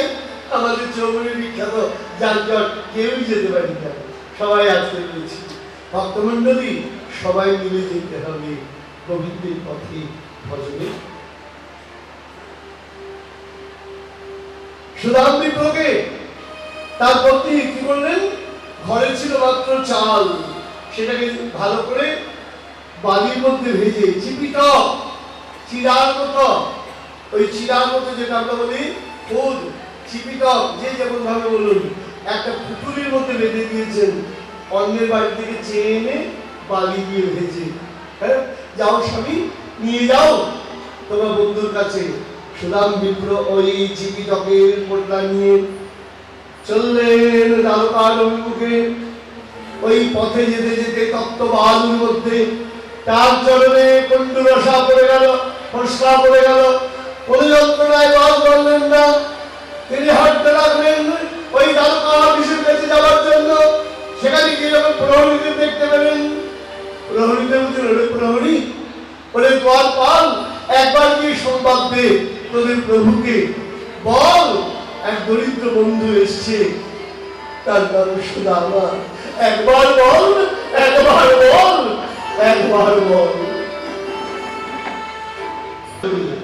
ছোট্ট বাচ্চা অনেকেরই আছে, মা স্কুল থেকে আসলে জুতো মোজা খুলিয়ে দেয় না, পা ধুইয়ে দেয় না, বাচ্চার পায়ে যদি ব্যথা থাকে পাটা দিতে দেয় না, ওষুধ লাগিয়ে দেয় না ক্ষতস্থানে।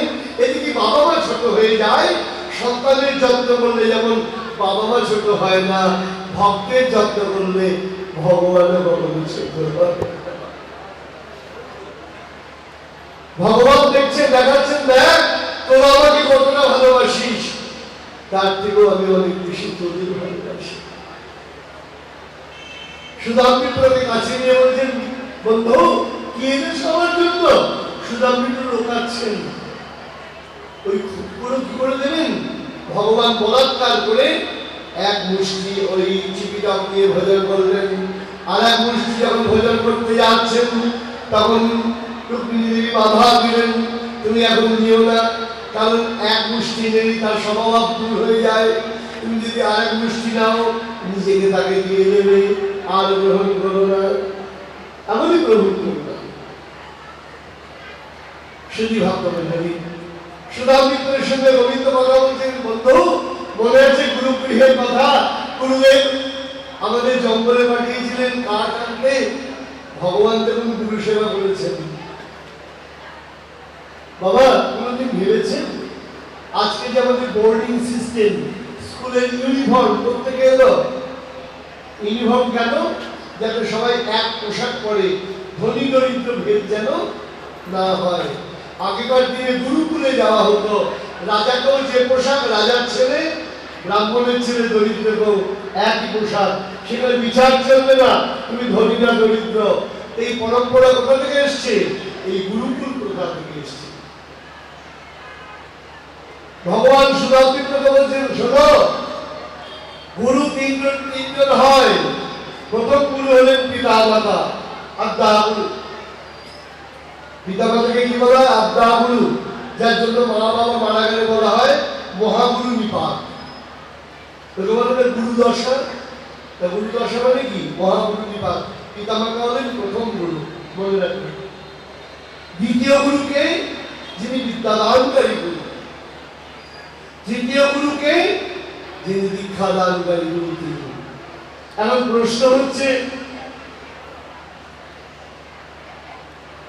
তুমি স্কুলেও পড়েছো, কলেজেও পড়েছো, ইউনিভার্সিটিতেও পড়েছো, কোনটার জন্য চাকরি পেলে তুমি? ইউনিভার্সিটিতে এমবিএ করেছো, বিবিএ করেছো, তাই চাকরি পেলে। কিন্তু ভুলে যেও না, এই এমবিএ বিবিএ করা হতো না যদি না প্রাইমারি স্কুলে না হতো। তবে হ্যাঁ, এটা সত্যি কথা। অনেকে প্রশ্ন করেন আমাকে যে আপনারা বলেন গুরুদেবের সামনে পিতামাতাকে প্রণাম করতে নেই, কারণটা কি? শুধু ভক্তমন্ডলী, আপনাকে মনে রাখতে হবে, আপনার জন্মস্থান চৌমনি হতে পারে, আপনার জন্মস্থান কুমিল্লা হতে পারে, আপনার জন্মস্থান ময়মনসিংহ হতে পারে, কিন্তু তার থেকে বেশি দামি হলো বাংলাদেশ। ঠিক কিনা বাবা? কারণ চৌমনি, ময়মনসিংহ, পাবনা, খুলনা আছে, বাংলাদেশ আছে বলে। যদি বাংলাদেশটাই না থাকতো তাহলে পাবনা, খুলনা, ময়মনসিংহ থাকতো কি করে? এখানে খেয়াল রাখতে হবে, তা যদি গোবিন্দ কৃপাই না হতো, শুধু পিতামাতার কাছ থেকে জন্ম নিয়ে লাভ কি হতো? তাই যিনি আমাকে কৃষ্ণমন্ত্র প্রদান করছেন, তিনি কিরকম গুরু? শুধু ভক্তমন্ডলী, ইংরেজিতে বলেছি positive degree, comparative degree, superlative degree. এমনি প্রথম পিতামাতা গুরু, তারপর বিদ্যাদানকারী গুরু, তারপর হলেন আনমন্ত্র দানকারী গুরু। তিনি সর্বোত্তম কেন? এই কারণেই সর্বোত্তম। এখন অনেকে বলে যে বাবা মা যদি না থাকতো গুরু পেতা কোথায়? বাবা মা যদি না থাকতো গুরু পেতা কোথায়? সেটা বোঝার ব্যাপার হলো, চালের বস্তা না থাকলে চাল পেতাম কোথায়? এটা ওই রকম হয়ে গেল। তা চালের বস্তা না থাকলে চাল পেতাম কোথায়? অবশ্যই। তাই বলে খেতে বসতে কি চালের বস্তা খান আপনি? উত্তর দিন, উত্তর দিন আমাকে। চালের বস্তা না থাকলে চাল পেতেন না, তাই বলে কি চাল খেতে গিয়ে বস্তা খান? চালটাই গ্রহণ করেন। ঠিক তেমনি ঘটক না থাকলে বিয়ে হতো না, তাই বলে হানিমুনে কি ঘটক নিয়ে যান নাকি? আমার হয়নি। ও ঘটক তো বলতে পারে আমি না থাকলে বিয়াই হইতো না, যেখানে বেড়াইতে বাবা হয়ে যায় না। বাবা মা বলবে আমরা জন্ম না দিলে তো গুরুই পেতি না, তাই আমাদের সম্মান সবার আগে না। দেশের জন্য যারা কাজ করে তাদের নাম যেমন সবার আগে মনে রাখে, কারণ কোন জায়গা থেকে দেশের গুরুত্ব বেশি। ঠিক তেমনি গোবিন্দ ভজন যারা করে তাদের মর্যাদা সবার আগে, কারণ তোমার পিতা মাতার থেকেও ওই বিশ্ব পিতার চরণ যিনি দেখিয়েছেন তার গুরুত্ব অনেক বেশি। আপনি যুক্তিতে আসুন। তার শুধু ভক্তমন্ডলী এই কথা গোবিন্দ বললেন। এবং সুদাম বিপ্র যখন গেলেন, তীরে সুদাম বিপ্র গিয়ে দেখছেন তার প্রিয় অট্টালিকা বিরাট হয়ে গিয়েছেন, ধন সম্পদে পরিপূর্ণ। গোবিন্দকে বললেন আমি অট্টালিকায় যাব না যদি সবার অভাব পূর্ণ না হয়। সবার অভাব পূর্ণ করলেন প্রভু। সুদাম বিপ্র তার পত্নী সহ অট্টালিকায় প্রবেশ করলেন। এরপর অনাবিরাদি গোবিন্দ আমার দেবকী দেবীর অনুরোধে যে 6 জন পুত্রকে কংসবধ করেছিলেন তাদেরকে তাদের দর্শন করালেন। এরপর রাজা পরীক্ষিত জানতে চাইলেন, হে গুরুদেব, আপনি কৃপা করে বলবেন আমার ঠাকুর দাদা। মহারাজ পরীক্ষিতের ঠাকুর দাদা কে? দেখি বল। এতটুকু পাঠ শুনলে উত্তর বলতে পারবে। হ্যাঁ, যা কয়েকজন বললো অর্জুন, ভালো অর্জুন, এটা বলতে আপনি কেমন লাগবেন? এই গুরুদেব কৃপা করে বলুন আমার পিতামহ তার বিবাহটা কেমন করে হলো? সুখদেব গোস্বামী যাবে বলে সে বড় মজার ব্যাপার। কিরকম মজার ব্যাপার? আরে তোমার যে মামা, বড় মামা, হ্যাঁ, তোমার কে বড় মামা?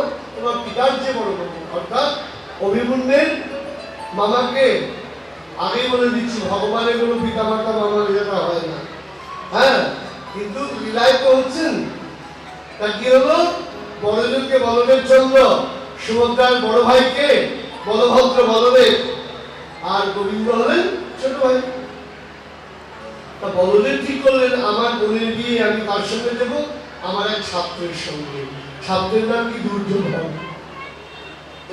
গোবিন্দ বিপদ, বলতে যদি বিয়ে দিই, ভীমের গদার এক আঘাতে আমার বোনের সিঁদুর জয়রাতে হয়ে যাবে, এই জায়গায় দেওয়া যাবে না। কি হলো? কোনো কারণে, এখন ব্যাখ্যা করার সময় নেই, অর্জুন বনবাসে গিয়েছেন। বনবাসে বলতে একটু এক লাইন বলে দিন, কৌতূহল থাকবে। দ্রৌপদী পঞ্চপাণ্ডবের সঙ্গে থাকতে নিয়ম ছিল এক এক বছর এক এক ভাইয়ের সঙ্গে থাকবে। যখন থাকবেন অন্য ভাই দ্রৌপদীর কাছে যাবেন না। তাই যখন যুধিষ্ঠির মহারাজ ছিলেন তখন কি হলো, এক ব্রাহ্মণের গাবি হরণ করে নিয়ে যাচ্ছিল তস্কররা। তাদের দমন করবার জন্য, অস্ত্র নেওয়ার জন্য অর্জুন বাধ্য হয়ে দ্রৌপদী এবং যুধিষ্ঠির ছিলেন ঘরে প্রবেশ করলেন। শর্ত অনুযায়ী তাকে নির্বাসন দেওয়া হলো।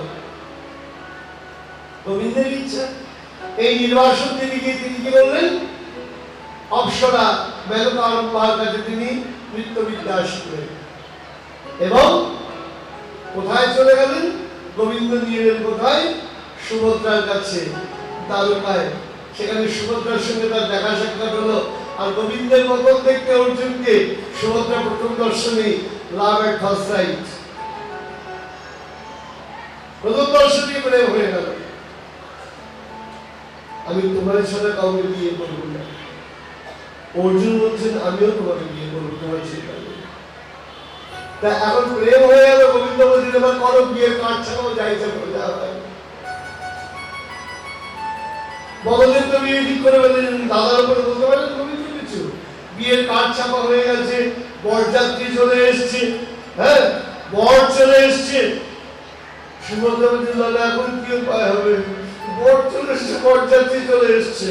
গোবিন্দ বলছেন বিয়ে তো হয়নি, তা হয় তাহলে কি করবো? গাড়ি দাঁড় করিয়ে রেখেছি, পালিয়ে যায়। দাদা পালিয়ে যাবো? হ্যাঁ পালিয়ে যায়। হ্যাঁ, সুভদ্রা রথে উঠে অর্জুনকে নিয়ে পালিয়ে গেলেন। এদিকে বলদেব চন্দ্র বসেছেন সম্প্রদান করতে, বরযাত্রীরা সব বসে রয়েছেন। হ্যাঁ খেয়াল রাখবেন, আজকে বলেছি বরযাত্রী কতক্ষণ? যতক্ষণ বিয়ে না হচ্ছে। বিয়ে না অব্দি বরযাত্রী, যারা বরযাত্রী যারা সাবধান। বিয়ে হয়ে গেলে কিন্তু ছোট যাত্রী, তখন কোথায় গেলেন না গেলেন কেউ আর তাকিয়ে দেখবেন। হ্যাঁ, বিয়ে না অব্দি বরযাত্রী, বিয়ে হয়ে গেলে কি যাত্রী? বড় যাত্রী এবং ছোট যাত্রী। হ্যাঁ, এই জন্য কারো বিয়েতে গেলে রাতে থাকবেন, খাওয়া দাওয়া হলো। আমি তো কারোর বিয়েতে রাতে গিয়ে থাকি, নিজের বিয়ে ছাড়া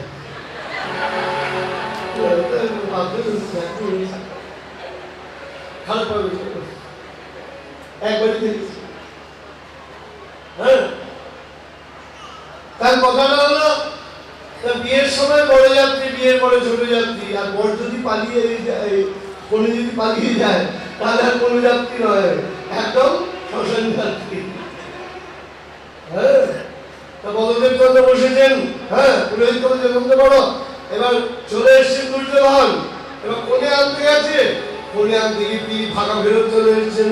বলদেবের কানে কানে বললো কোনে নাই। আরে কোনে নাই, কোনো কোনে না কোনে আছে, কোনো কোনে নাই দাদা, কোনে নাই। বলদেব চন্দ্র রুক্ষ হয়ে উঠলেন, কোথায় গেল, কোথায় গেল কোনে? বলদেবের গোবিন্দের চিন্তায় পড়ে গেলেন, তো আমাকে অবসরে থাকতে হবে, ব্যবস্থা করতে হবে। একজন বলেন অর্জুন আপনার বোনকে নিয়ে পালিয়ে গেছে। কৃষ্ণ দেখেছিস তোর সখা, তোর শিষ্যের অবস্থা, আজকে দেখি আমার হাত থেকে কে বাঁচায় ওকে। রাবণ নিয়ে বলদেব চন্দ্ররাও রাহ দিলেন, গোবিন্দ অবসর পেছন গেলেন, সব তো সেখানে রয়েছে। একদম রথ নিয়ে অর্জুন এবং সুভদ্রা যাচ্ছেন, বলদেব চন্দ্র তার আগে তার দাঁড়া। অর্জুন দাঁড়িয়ে গেছে, পুলিশ ধরে নিয়ে যাবে। বলদেব বলছেন এত বড় সাহস, আমার বোনকে নিয়ে পালিয়ে যাওয়া, আজ তোকে আমি বধ করবো। অর্জুন বলছেন আমি আপনার বোনকে নিয়ে পালাই। হ্যাঁ, তোর রথের মধ্যে আমার বোন রয়েছে, আর তুই বলছিস আমার বোনকে নিয়ে তুই পালাসনি? না, আমি আপনার বোনকে নিয়ে পালাইনি। তাহলে আপনার বোন আমায় নিয়ে পালিয়েছি। বলদেব ঘাবড়ে গেছে, আমার বোন তোকে নিয়ে পালিয়েছে, তাকিয়ে দেখুন না আমি আপনার বোনের হাত ধরে আছি, আপনার বোন আমার হাত ধরে আছে। বলদের জন্য তাকিয়ে দেখছেন সুভদ্রা অর্জুনের হাত ধরে রয়েছে। এখন তো কৃষ্ণ গোবিন্দ আছে, দাদা আছি, টেনশন নেই, আমি তোমার পিছনে আছি। কি করি দাদা? মিয়া বিবি রাজি, কে আকারে কাজী, ওরা রাজি, আর তুমি আমি ঝামেলা করে কি হবে? ওই লগ্নে ওখানে বিয়ে দাও, আর বরযাত্রীতে খাওয়া হয়ে গিয়েছে, বলে ভালো বিছানা দেবো, ওরা এমনি চলে যাবে। তাহলে আর ঝামেলা করি না, তাহলে ঝামেলা করে কি হবে? ছোট বোনটার মন খারাপ হবে। আর সুভদ্রাকে নিয়ে, অর্জুনকে নিয়ে বলদের জন্য বিয়ে দিয়ে দিলেন, সবাই টুলু ধরে দিয়ে দিলেন।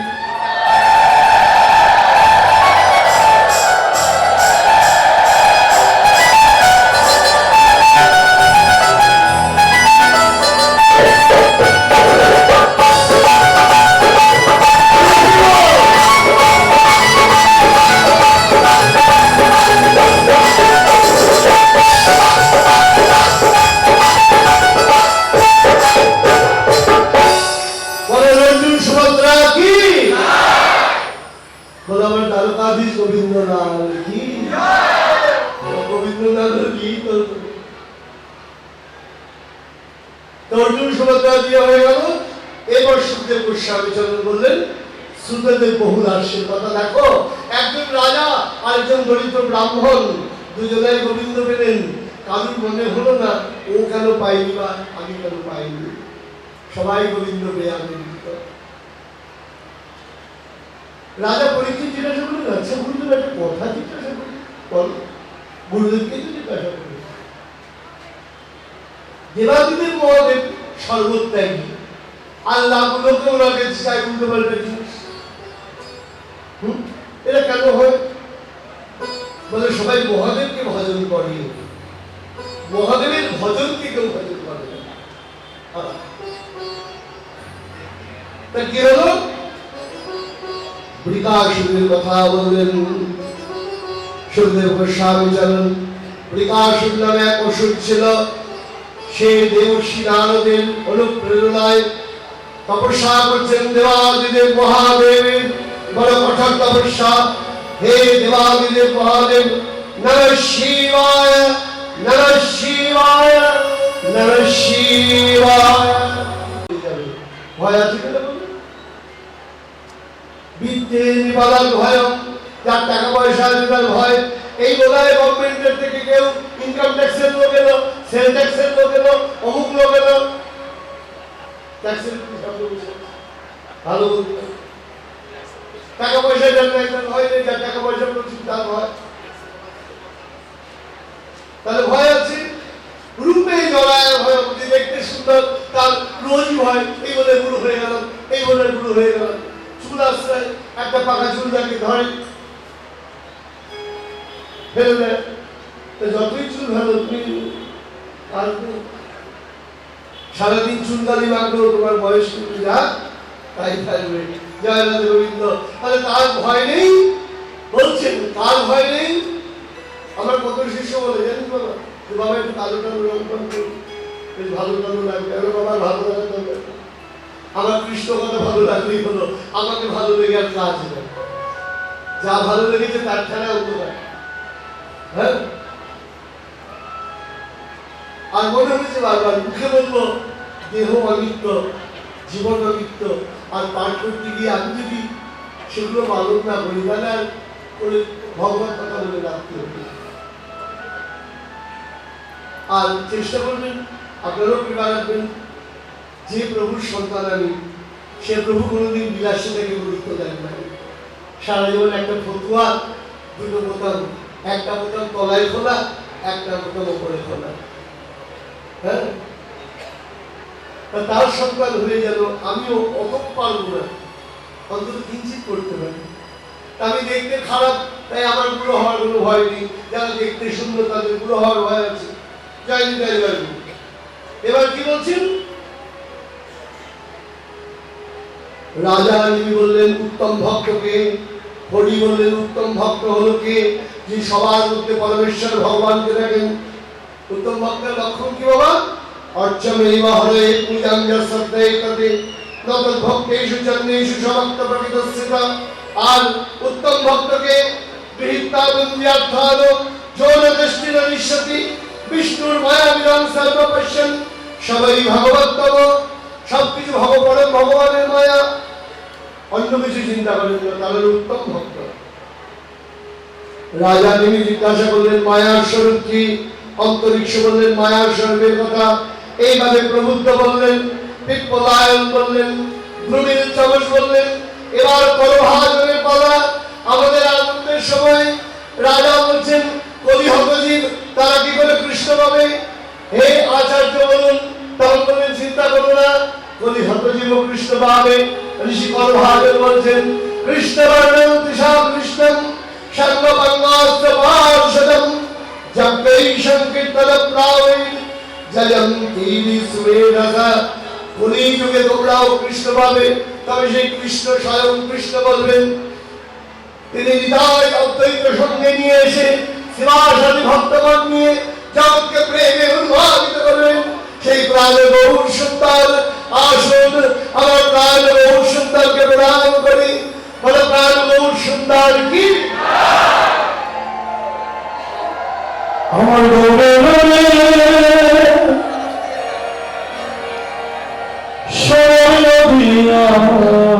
সবাই করে তালি দিয়ে ধনী হই ধনী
শ্রীমদ ভাগবত বললেন, ওরে কবি হতজীব, চিন্তা করো না, কলিযুগে আসছেন গৌর হরি। আর আমরা কি করি?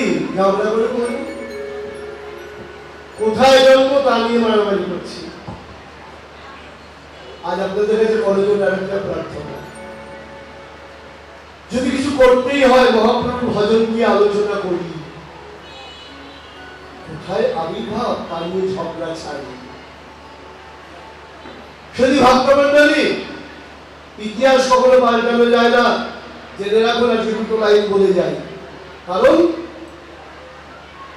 দীর্ঘদিন যদি একটা মিথ্যা বলা হয়, ওটাকে মানুষ কি মনে করে? সত্য।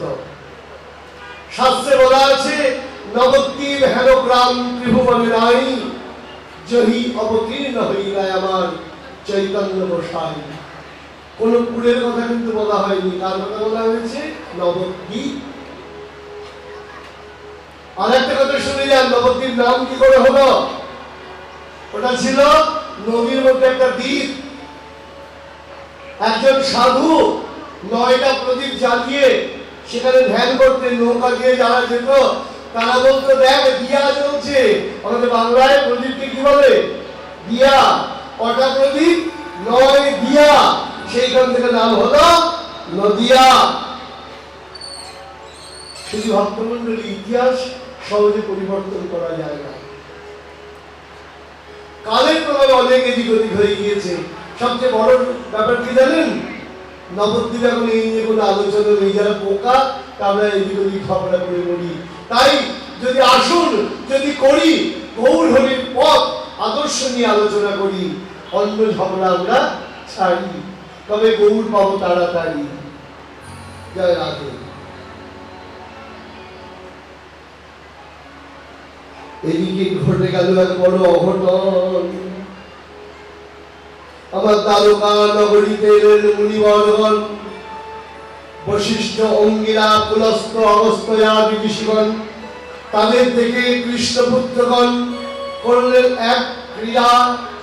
কৃষ্ণপুত্র সর্পকে রমণী সাজিয়ে ঋষিদের সামনে পরিবেশন করা হলো।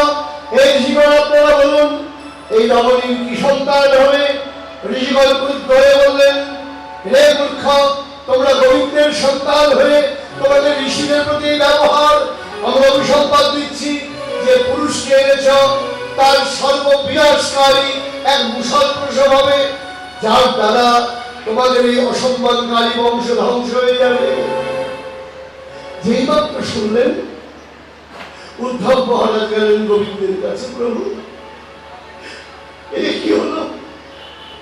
তুমি কি পারো না অভিশাপ রোধ করতে? ভগবান বলছেন, আমি পারি, কিন্তু আমি করবো না। জগৎ দেখে রাখো, কৃষ্ণের পুত্র এর থেকে বড় ডেজিগনেশন কারুর হতে পারে? গোবিন্দের পুত্র এর থেকে বড় অহংকার কারুর হতে পারে কি? কারুর হতে পারে না।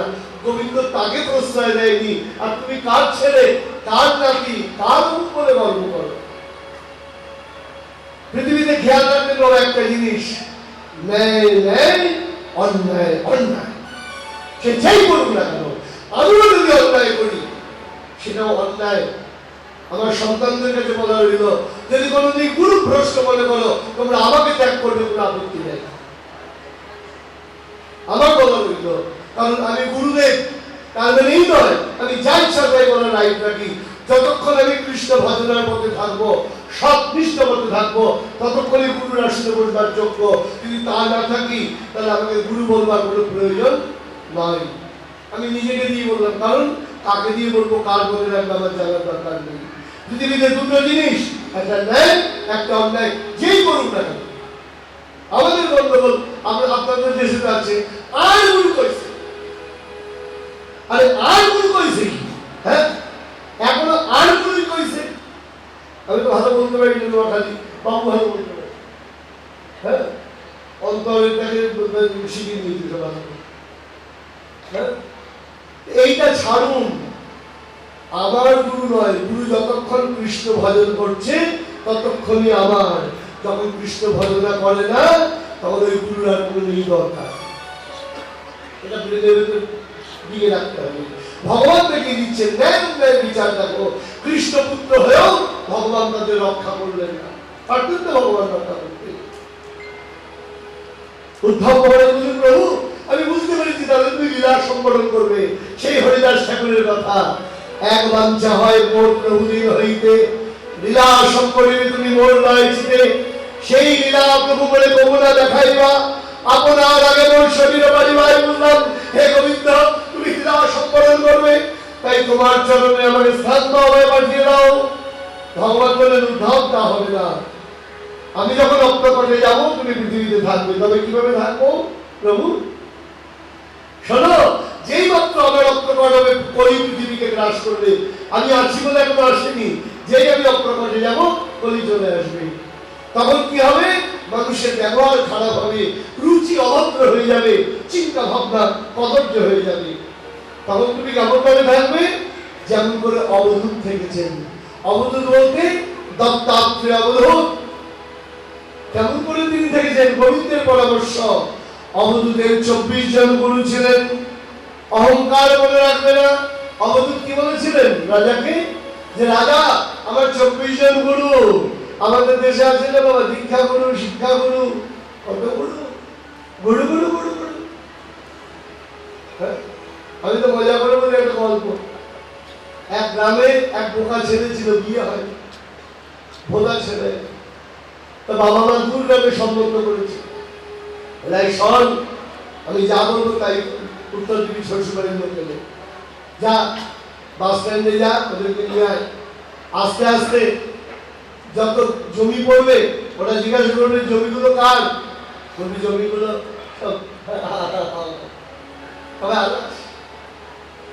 লোকা বলবো অনেক জমি আছে। বাঁশঝাড় পড়বে, ওরা জিজ্ঞাসা করবে বাঁশঝাড় গুলো কার? বলবি আমার। তবে আরো আছে। ওরা রাস্তায় বলবে পুকুর, পুকুরগুলো দেখি ওরা বলবে কার? বলবে আমার। বলে আরো আছে। বলে বাবা কোনো চিন্তা নেই, তুমি যা বলবে তাই বলবো। বাস স্ট্যান্ড থেকে নিয়ে এসছে শ্বশুরবাড়ির লোককে, আর বাবা বাজার টাজার করতে গেছে। আস্তে আস্তে বলছে, বাবা এই জমিগুলো কার? মানে আমার। তবে আরো আছে। বাবা এই দূরে এগিয়ে গেছে, বাবা এই পুকুরগুলো কার? বলে সব আমার। তবে আরো আছে। আরেকটু এগিয়ে গেছে, বাবা বাঁশঝাড় গুলো? বলে সব আমার। তবে আরো আছে। এমন সময় বাড়িতে ঢুকেছে, বাবা বাজার নিয়ে ঢুকছেন। বলে ওটা কে? বলে ওটা আমার বাবা। তবে আরো আছে।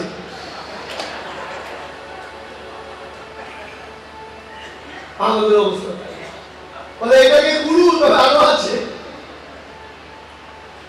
জয় জয় গুরু।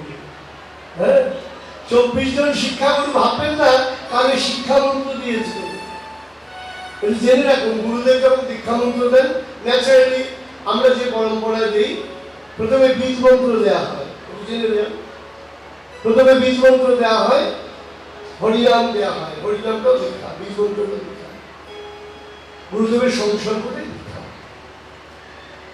যে গুরুদেব দেখবার প্রক্রিয়া আরম্ভ করবেন। এবার যত তোমার যোগ্যতা হবে, গুরুদেব সেই পর্বত অনুযায়ী কাম, গায়ত্রী, গুরু বীজ এবং অন্য যেগুলো বীজ গুরুদেব জপ করেন। হ্যাঁ, এখন তো আমাদের দেশে বীজের অন্তর্গত বাবা। এক মেয়ে তো চালিয়ে পারলো, রোজ একটা করে বীজ চাই। কত গাছ লাগাবে দেখবো আমি। হ্যাঁ, আমি বীজ দিতে দিতে আমার বীজ সব শেষ। হ্যাঁ, আরো বীজ আমি চিন্তা নেই। এবার হনুমান, জগাই মাধাই, হ্যাঁ, তারপরে চাপাল গোপাল, হ্যাঁ, অদ্বৈতের বীজ লাগে, অদাধরের বীজ লাগে, পুণ্ডরিক বিদ্যাপীঠের বীজ লাগে। আর মন্ত্রের ব্যাপার নেই। এখন তো বাবা খারাপ পাবেন না, ধর্মটাকে নিয়ে একটা খেলা আরম্ভ হয়ে গিয়েছে। আর তাতে প্রশ্রয় দিচ্ছে এক শ্রেণীর নির্বোধ ধার্মিক। খারাপ পাবেন না, নির্বোধ মানে যাদের বোধ বুদ্ধি নাই, অথচ ধার্মিক বলে বলে করে তারা। তাহলে যে ছাপিয়ে দিলি তো হলো। অত সোজা শেক্সপিয়ারের বই ছাপালে যদি পড়া যেত, তাহলে তো সবাই ইংরেজিতে পণ্ডিত হয়ে যেত। হ্যাঁ, বই থাকলেই যদি বিদ্যান হয়ে যেত, তাহলে টিচারেরই প্রয়োজন হতো না। গুরুদেব যেমন যেমন প্রয়োজন তেমন তেমন তোমাদের দেবেন। আচরণ করতে জানে না। হ্যাঁ, একজন তো আমাকে বললেন, প্রভু মালা ছোট দেন, এই দীক্ষামন্ত্র ছোট দেন, লেখাপড়া শিখেছে। ছোট দিলাম, এবার জপের মালা নিয়ে এসছে। যে মন্ত্র জপ করতে পারে না, সে করবে মালা জপ। বলুন কি অবস্থা? ওই সবাই নিচ্ছে, আমাকেও নিচ্ছে। সে আমার মনে আছে রাধাকুণ্ডে গিয়েছি, এক শিষ্য বলছেন, বাবা কি বেকায়দায় পড়েছি, সবার হাতে মালা, আমাকে যে বাংলা নেই কি করলি, আমি একটা ছোলা কিনে দিলাম, আমি আপনার শিষ্য। বলে বাহ, আমার থেকে তোর বুদ্ধি বেশি, এত বুদ্ধি রাখিস কোথায়? বলে বাবা ছোলা কিনে হাত ঢুকিয়ে দিলাম, সবাই হচ্ছে বাংলা, আমার নেই যারা, যারা জিজ্ঞাসা করি তারা পালা। সারা রাধা পূর্ণ বাংলা ছোলা হাত ঘুরিয়ে চলে এলাম, ভেতরে নেই বাংলা, শুধু ঝোলা। এই তো অবস্থা হয়। হ্যাঁ, শুধু ভক্তমন্ডলী আমি কখন বিদ্যুৎ করছি না, ব্যঙ্গ করার উদ্দেশ্য নয়। উদ্দেশ্য ভজনটাকে খেলা মনে করবেন না, ভজনটাকে ভজন মনে করবেন, তার গুরুত্ব বুঝবেন, উপলব্ধি বুঝবেন। গুরুদেব যে মন্ত্র দিয়েছেন তার সিদ্ধাই জানেন। শুধু নাম করে রামাচার্য কোথায় চলে গেলেন, শুধু হরিনাম করে, আর আমরা শুধু খাবলা খাবলি করতে ব্যস্ত। কারণ ওর গুরু দিয়েছে, আর গুরু দেয় নাই, এটা কেমনে হবে? আমাদের লক্ষ্য গোবিন্দ ভজন, আর কিছু না।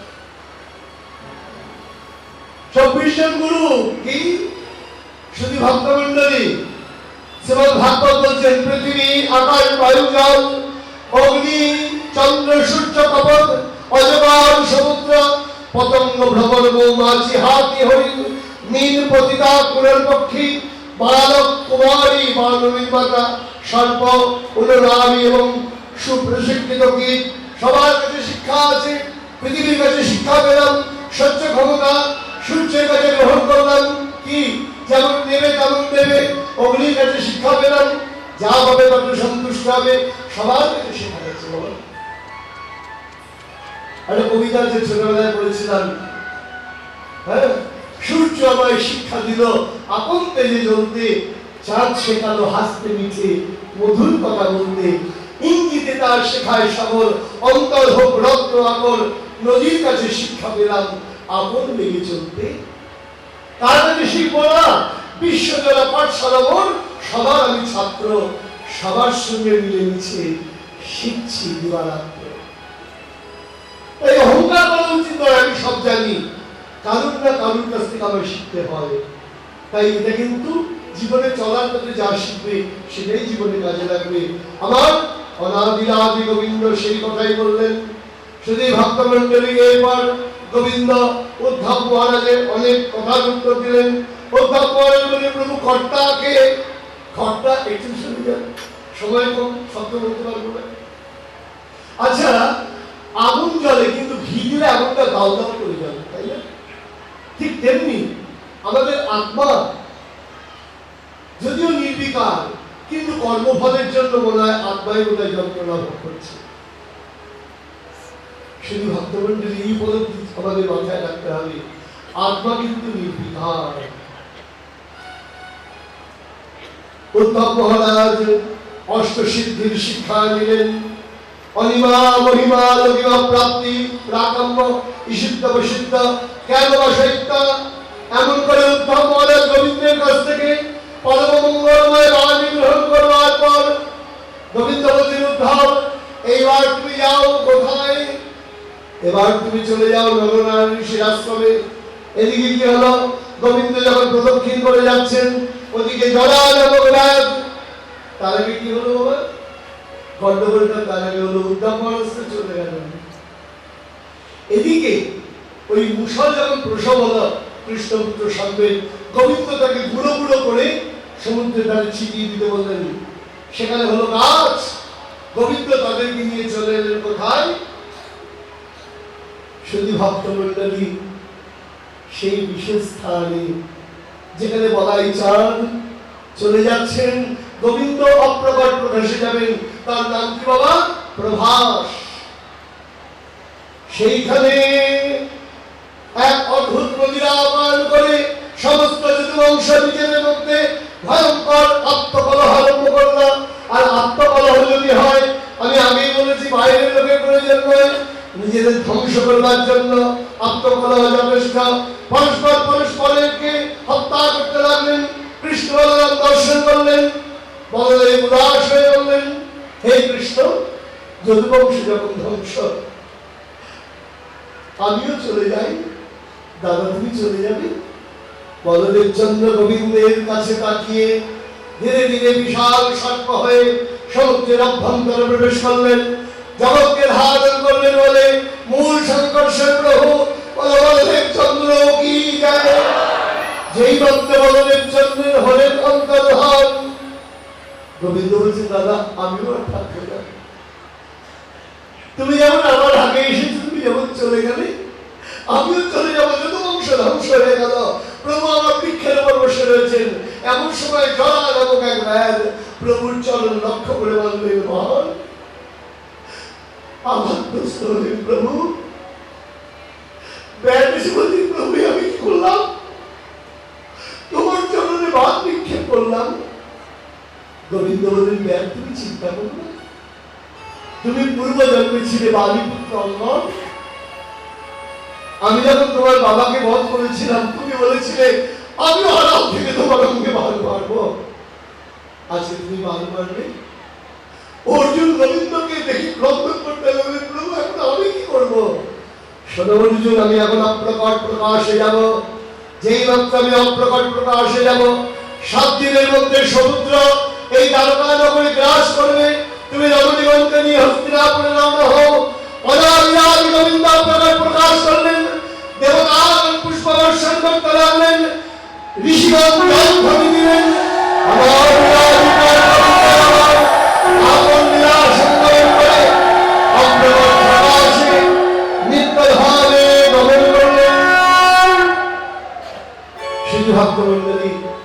গোবিন্দের প্রকট প্রকাশ। কৃষ্ণ কথা যখন নাই আর তো কোনো কথা নাই। শুধু ভক্তমন্ডলী গোবিন্দের অপ্রকট প্রকাশের পর আমার শ্রীমদ ভাগবতী কীর্তন একাদশ স্কন্ধ বিশ্রামে গেলেন। বল শ্রীমদ ভাগবত মহাপুরাণ কি দ্বাদশ স্কন্ধ আর একটু সময় বলেছি বড় শিক্ষা। অনেকে মনে করেন ভাগবত হলো গল্প কথা, না বাবা। সুখদেব গোস্বামী চরণ বলছেন শোনো রাজা, তোমার অপ্রকটের পর 1115 বছর পর এই দেশের রাজত্ব গ্রহণ করবেন কে? মহারাজ নন্দ। এবং তারপর 100 বছর রাজত্বের পর এই দেশের রাজা হবেন একজন ব্রাহ্মণের কর্তৃক নিযুক্ত, তার নাম চন্দ্রগুপ্ত মৌর্য। ব্রাহ্মণের নাম চাণক্য এবং যিনি রাজা হবেন তার নাম চন্দ্রগুপ্ত মৌর্য। কে বলে? শ্রীমদ ভাগবত গল্প কথা। সুখদেব গোস্বামী চরণ বলে গেছেন চন্দ্রগুপ্ত মৌর্যের কথা। তাহলে ভাবুন শ্রীমদ ভাগবত কতখানি সত্য, কতখানি যথার্থ। হে রাজা তুমি চিন্তা করো না, তুমি গোবিন্দকে চিত্ত মনোনিবেশ করে তুমি নিজের প্রাণ বিসর্জন দেবে। এই কথা বলে সুখদেব গোস্বামী চরণ কৃষ্ণকথা বিশ্রাম দিয়ে বিদায় নিচ্ছেন। আর রাজা পরীক্ষিত চরণে প্রণাম করছেন, হে গুরুদেব কত ভাগ্য করে তোমার চরণ পেয়েছিলাম, কত ভাগ্য করে তোমার চরণ পেয়েছিলাম, তাই 7টা দিন এই ভগবত কথা শুরু করলাম। গুরুদেব তুমি নাই, আমারও জগতে থাকবার প্রয়োজন নাই। সুখদেব গোস্বামী চরণকে প্রণাম করছেন। রাজা পরীক্ষিত আসুন, আজ আমরা সবাই সেই সুখদেব গোস্বামী চরণকে প্রণাম করি। হে গুরুদেব তুমি কৃপা করে যুগে যুগে মানুষ যেন তোমার কথা এই ভাগবত কথায় শ্রদ্ধা রাখতে পারি, শ্রবণ করতে পারি। गुरुदेव दया करके उसको अपना लेना। गुरुदेव उसको अपना लेना।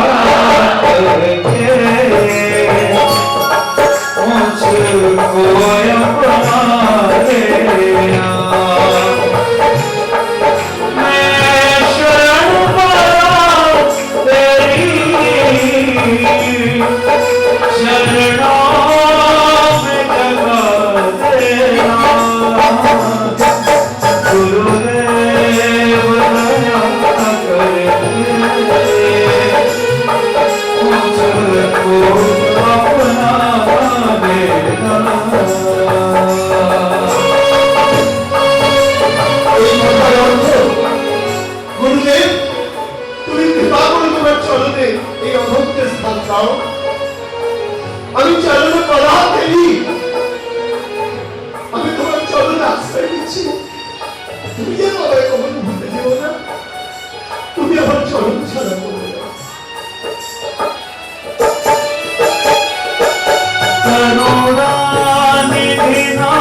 দিলেন।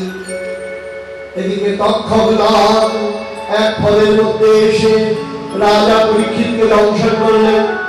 রাজা পরীক্ষিতের মৃত্যুর পর জন্মেঞ্জয় আরম্ভ করলেন সর্পযজ্ঞ। সেই সর্পযজ্ঞে মহামুনি আস্তিক এসে সেই সর্পযজ্ঞকে নিরসন করে সর্বপ্রাণ রক্ষা করলেন। সৌরকাদি মুনিগণকে সুতমুনি এবার মার্কণ্ডেয়ার কথা বললেন। যে মার্কণ্ডেয় শিব কৃপাতে সাধু কৃপাতে অনুত্তায় লাভ করেছেন। সুতমুনি বললেন, সদা এই শ্রীমদ্ ভাগবত আদি যত গ্রন্থ রয়েছেন, শ্রীমদ্ ভাগবতের 18,000 শ্লোক নিয়ে যত গ্রন্থ আদি রয়েছেন, মোট শ্লোক হল 4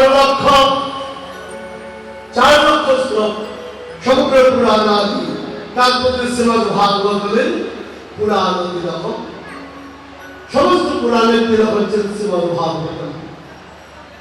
তাই শুধু ভক্তমন্ডলী, আজকে শ্রীমদ্ ভাগবত কথা আমরা বিস্তার করব। গোবিন্দ প্রকটে চলে গেলেন, সুখদেব চলে গেলেন, আমরা কি কাঁদতে কাঁদতে যাবো না? কারণ গুরু আমাকে হৃদয়ে, গোবিন্দ আমাকে হৃদয়ের মধ্যে। তাই আজকে অন্তিম চরণে আমরা বলবো, হে অনাদি আদি গোবিন্দ, আমরা এই 7 দিন ধরে হরিকথা শুনেছি তোমাকে হৃদয়ে ধরে রাখবার জন্য, তোমাকে ছেড়ে দেওয়ার জন্য না। তাই আমরা চূড়ান্ত প্রাপ্তি ভাগবতে চূড়ান্ত প্রাপ্তি রাধা গোবিন্দ চরণ। এই রাধা গোবিন্দের লীলা আমাদের অন্তিম এখানে অনুষ্ঠিত হবে। আপনারা আস্বাদন করবেন রাধা গোবিন্দের ফুল হলি। সেই ফুল হলি আস্বাদন করে আমরা আনন্দ করে হৃদয় ফুল পরিপূর্ণ হয়ে আমরা ফিরে যাব। কাল নগর পরিক্রমা হবে এবং মধ্যাহ্নে প্রসাদ পাবো। আসুন আজ আমরা ভগবত কথাকে বিশ্রাম দিই। সবাই মিলে বলুন, ভবে ভবে যথা ভক্তি পাদয়স্তবজায়তে তথা পুরুষ দেবেশাং নাথস্তং যত প্রভো নাম সংকীর্তনোযস্য সর্ব পাপ প্রণাশনম প্রণাম দুঃখমনস্তং নমামি হরি পরম। শ্রীমদ্ ভাগবত কথা বিশ্রাম হয়ে গেলে আমিও চলে যাবো।